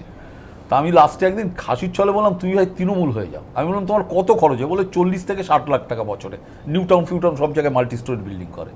তা কয়েকদিন আগে এসে বললো যে দাদা যা অ্যাডভাইস দিয়েছেন ভাবা যায় না। কি বলো, আমি নিজে তৃণমূলের লিডার হয়ে গেছি, 20 লাখ টাকা খরচা করছি, তাতেই আমি লিডার। আমি বললাম আমার তো প্রফেশনটা চলে গেল লয়ার হিসেবে। তো যেটা বলছি, বাবুল যেটা বললো যে তৃণমূল হলে 7 খুন মাপ, এবং এটা আমি বুঝেছি বিরোধী হলে কি মারাত্মক জিনিস হয়, যে আমার নামে ইয়ে হয়ে গেল, কি বলে ওই ডিফামেশন কেস। একজন তথাগত রায়কে আমি ক্রিটিসাইজ করলাম, সুজন এসে আমার নামে মামলা করলো। চিফ জুডিশিয়াল ম্যাজিস্ট্রেট, আমি কথার কথা বলছি, local standard chief judicial magistrate Baishnath চ্যাটার্জিকে বললো মশাই আমি দিতে পারি না। বিমান বোসকে অরুণাভ ঘোষ ইয়ে করেছে, মানে ক্রিটিসাইজ করেছে, তাতে আপনি আসতে পারেন না। তাকে 2.5 ঘন্টা রাত 8টা অব্দি ঘেরাও করে অর্ডার বার করে এবং চিফ জুডিশিয়াল ম্যাজিস্ট্রেট চিফ জাস্টিসে লিখেছে যে আমাকে ঘেরাও করে আমি বাধ্য হয়েছি, চেয়ার টেবিল ভেঙেছে বলে আমি অর্ডার দিতে বাধ্য হয়েছি।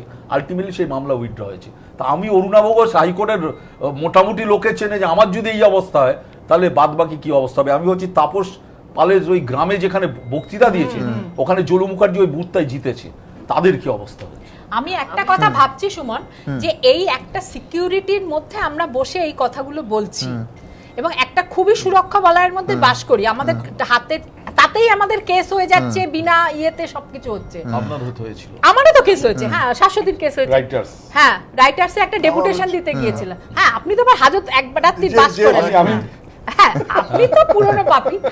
এখন আমার কথা হচ্ছে না, আপনারা তো পলিটিক্সে আছেন, আমরা তো নেই, তাতেই এই, হ্যাঁ, কামদুনি নিয়ে চিঠি দিতে গিয়েছিলাম, একটু দয়া করে নড়ে চড়ে বসুন, এইটুকু লিখেছিলাম। যাকে এখন এই যে যারা গ্রামে বাস করছে এদের ছেলে মেয়েদের অবস্থা, যারা মাটির ঘরে থাকে, হ্যাঁ, যাদের দরজায় গোদরেজের তালা লাগানো নেই, তাদের কি অবস্থা হচ্ছে না।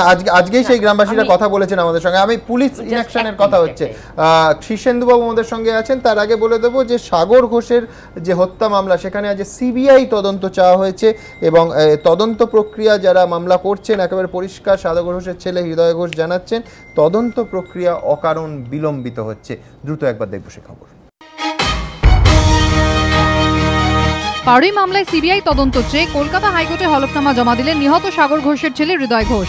হলফনামায় তিনি দাবি করেছেন সিট যে প্রক্রিয়া তদন্ত করছে তা সঠিক নয়, এতে তদন্ত প্রক্রিয়া বিলম্বিত হচ্ছে, তথ্য প্রমাণ লোপাট করার সময় পেয়ে যাচ্ছে অপরাধীরা।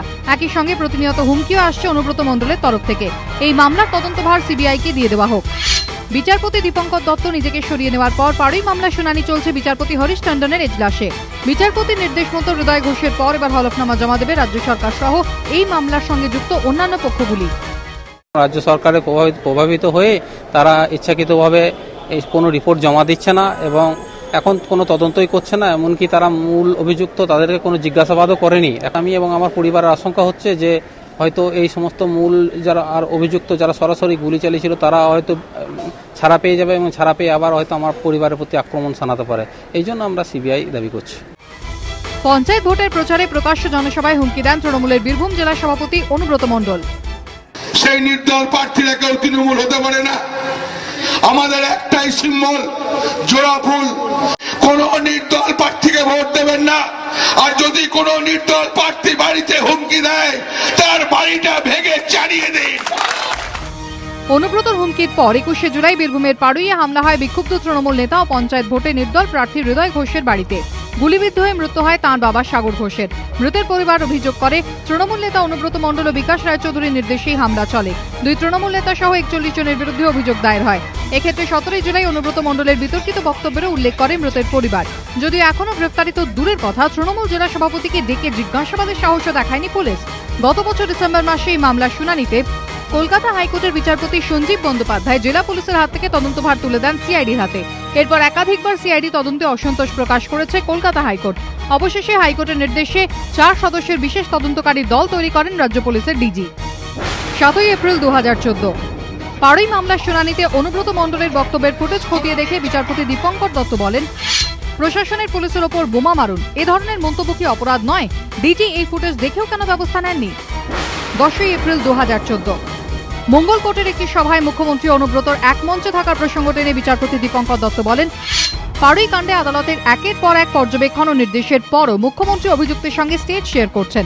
এটা দেখে যদি মনে হয় অভিযুক্ত মুখ্যমন্ত্রীর আশীর্বাদ ধন্য, তাহলে কি বার্তা যাবে? পরদিন ডিজিকে আদালতে তলব করেন বিচারপতি। 11 এপ্রিল 2014 সিঙ্গল বেঞ্চে ডিজির হাজিরার দিনই ডিভিশন বেঞ্চে আবেদন করেন সরকারি আইনজীবী। রাজ্য পুলিশের ডিজির হাজিরার নির্দেশের ওপর স্থগিতাদেশ দেয় প্রধান বিচারপতির ডিভিশন বেঞ্চ। পরবর্তী শুনানির দিন ঠিক হয় 3 সপ্তাহ পর। সরকারি আইনজীবী আবেদন করার সঙ্গে সঙ্গে ডিভিশন বেঞ্চ তা গ্রহণ করলেও পাড়ুই কাণ্ডের মতো গুরুত্বপূর্ণ মামলার শুনানি কেন 21 দিন পরে করতে বলেছিল ডিভিশন বেঞ্চ, তা নিয়ে প্রশ্ন তোলে আইনজীবী মহলের একাংশ। 13 জুন 2014 মামলা থেকে সরে দাঁড়ালেন বিচারপতি দীপঙ্কর দত্ত। শুনানি শুরু নতুন এজলাসে। এবার সরাসরি সিবিআই তদন্ত চেয়ে হলফনামা দায়ের করলেন হৃদয় ঘোষ। সৌভিক মজুমদারের রিপোর্ট, এবিপি আনন্দ, কলকাতা। শীর্ষেন্দুবাবু, আপনার কাছে আসবো যে এই সিবিআই তদন্তের জন্য আবার আলাদা করে হাইকোর্টে হলফনামা জমা দিতে হলো কেন? কোথায় মনে হয়েছে আবার আপনাদের যে পুলিশ ইন অ্যাকশন? আমাদের 14 ফেব্রুয়ারি মাননীয় বিচারপতি দীপঙ্কর দত্ত সিট গঠন করেছিলেন ডিজির নেতৃত্বে। আজকে 14 ফেব্রুয়ারি, 5 মাস বেরিয়ে গেল, সিট কোনো কাজ করছে না। পুলিশ প্রশাসন বলে এই রাজ্যে কিচ্ছু নেই। মান আর হুঁশ নিয়ে মানুষ, হুঁশ অর্থে বিচার, বুদ্ধি, বিবেক শাসক দলের একটাও দেখা যাচ্ছে না। 6 মাস 20 দিন বাদে ফরেন্সিক দল গেছে। 21শে জুলাই গুলি মারা হয়েছিল, 17ই জুলাই যে প্রভোকেটিভ স্পিচ সেটা সবাই জানে। 23শে জুলাই মারা গেছে, 2 দিন বেঁচে ছিলেন, একদিন বোলপুর হসপিটালে ছিলেন আর একদিন বর্ধমান হসপিটালে ছিলেন। 3-4 বার তিনি জবানবন্দি দিয়েছেন, মৃত্যুকালীন জবানবন্দি একবারের জন্য লিখিত করা হয়নি। এটা কি পুলিশ চলছে? পুলিশ তার নিজের কর্তব্য করেন না, দায়িত্ব পালন করেন না, কারুর কোনো কিছু করেন না, একে অপরকে আমরা দোষ দিচ্ছি, আমরা এই কালে এই হয়েছে, ওই কালে ওই হয়েছে। আসুন না, প্রত্যেকে অনুব্রতর কথায় অনুপ্রাণিত না হয়ে, তাপসের কথায় তেতে না গিয়ে, আরাবুলের বুলি না উড়ে আর মনিরুলের রুল বার না করে আজকে ভারত জগৎ সভায় যেমন করেছিল, তিনি বাংলাকে ভারত সভায় আজকে প্রথম করি না। শিক্ষা গেছে, অ্যাফিডেভিটটা কি, স্বাস্থ্য গেছে, ওরা চেয়েছে কি সাপ্লিমেন্টারি? আজকে অন্তত সংস্কৃতিতে যেটা করেছে, সাপ্লিমেন্টারি অ্যাফিডেভিট আমরা এফিডেভিটে যেটা চেয়েছি, যেহেতু সিট গঠন করে সিআইডি কোনো কাজ করছে না, প্রত্যেকটা দিন আলাদা আলাদা রিপোর্ট জমা দিচ্ছেন, সেই রিপোর্ট জজের কাছে নয়, আমাদের কাছে নয়, নিহতের পরিবারের কাছে নয়, কোনো কিছুতে করা যাচ্ছে না, বিচার পাচ্ছে না। করছে না কেন? প্রমাণ লোপ করাচ্ছে। তদন্ত লোপাট তো প্রথম দিন থেকে করেছে, প্রথম দিন থেকে, নাহলে 6 মাস 20 দিন বাদে ফরেন্সিক দল যায়। একজন স্বামী স্ত্রীর চোখের সামনে গুলি মেরেছে, একজন ছেলে তার বাবাকে হারিয়েছে, এর বিচার সে চাইতে এসছে। ভদ্রমহিলাকে দিয়ে সই করিয়েছিল ব্ল্যাঙ্ক পেপারে, একদম সাদা কাগজে সই করিয়েছে, করে আত্মীয়দের নাম মাথায় রিভলভার ঠেকিয়ে, যে তুমি সই না করলে এই বডিকে হসপিটালে নিয়ে যাওয়া যাবে না। এবং হৃদয়বাবু, আমাদের আশঙ্কা যে ঠিক যেমন অনুব্রত মণ্ডলের ভাষণের পর এই ঘটনা, আজকে তাপস পালের ভাষণের পর যদি হিংসা বেড়ে যায় ওই এলাকায় এবং এই যারা হাততালি দিচ্ছে সেই মুহূর্তে, তাহলে তার দায় কে নেবে? তার দায় প্রশাসনের নেওয়া উচিত, রাজ্য প্রশাসনের নেওয়া উচিত, তার দায় প্রশাসনকে নিতে হবে, এর কোনো বিকল্প নেই। কিন্তু মাননীয় মুখ্যমন্ত্রী গোটা ব্যাপারটাকে জল ঢেলে দেওয়ার চেষ্টা করেছেন। কি বললেন? এটা মিস্টেক এবং ব্লান্ডার, দুটো শব্দ নিয়ে বলেছেন। দুটো শব্দের কোনোটা এখানে অর্থবহ হচ্ছে না, এটা কালপ্রিট, তার মতো একটা অ্যাক্টিভিটি।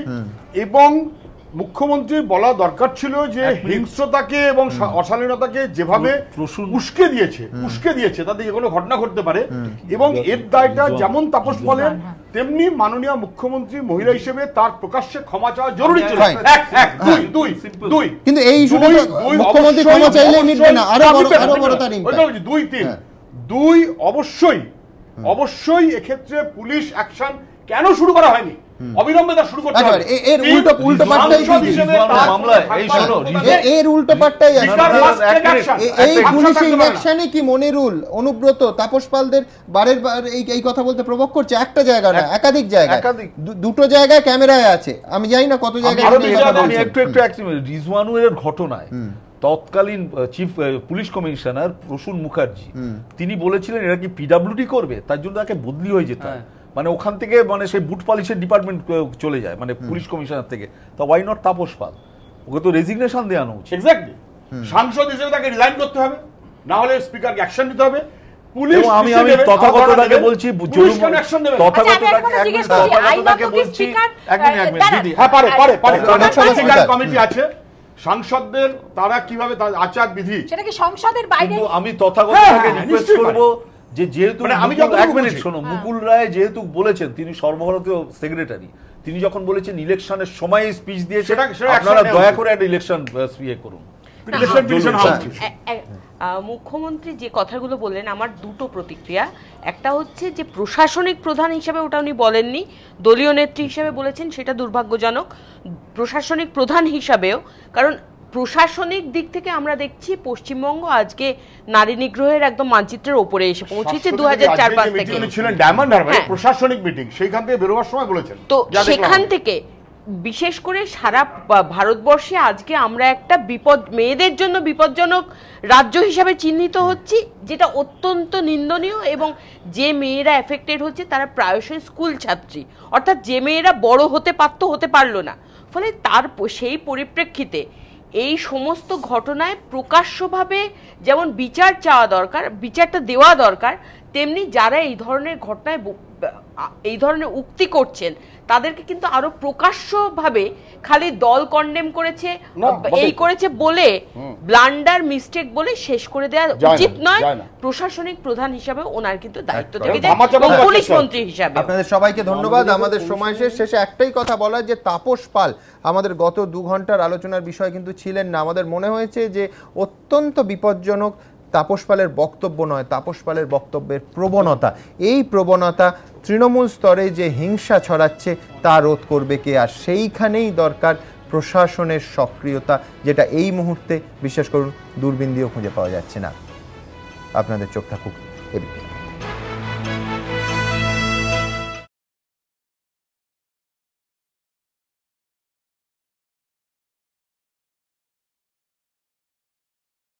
তাপস পাল নিজের রিভলভার বার করে গুলি করে চলে যাবে, আমার ছেলেদের ঢুকিয়ে দেবো, রেপ করে চলে যাবে। ঘরে যদি কোনো বেটা ঢোকে কেটে দিবি, আমি বুঝে নেবো।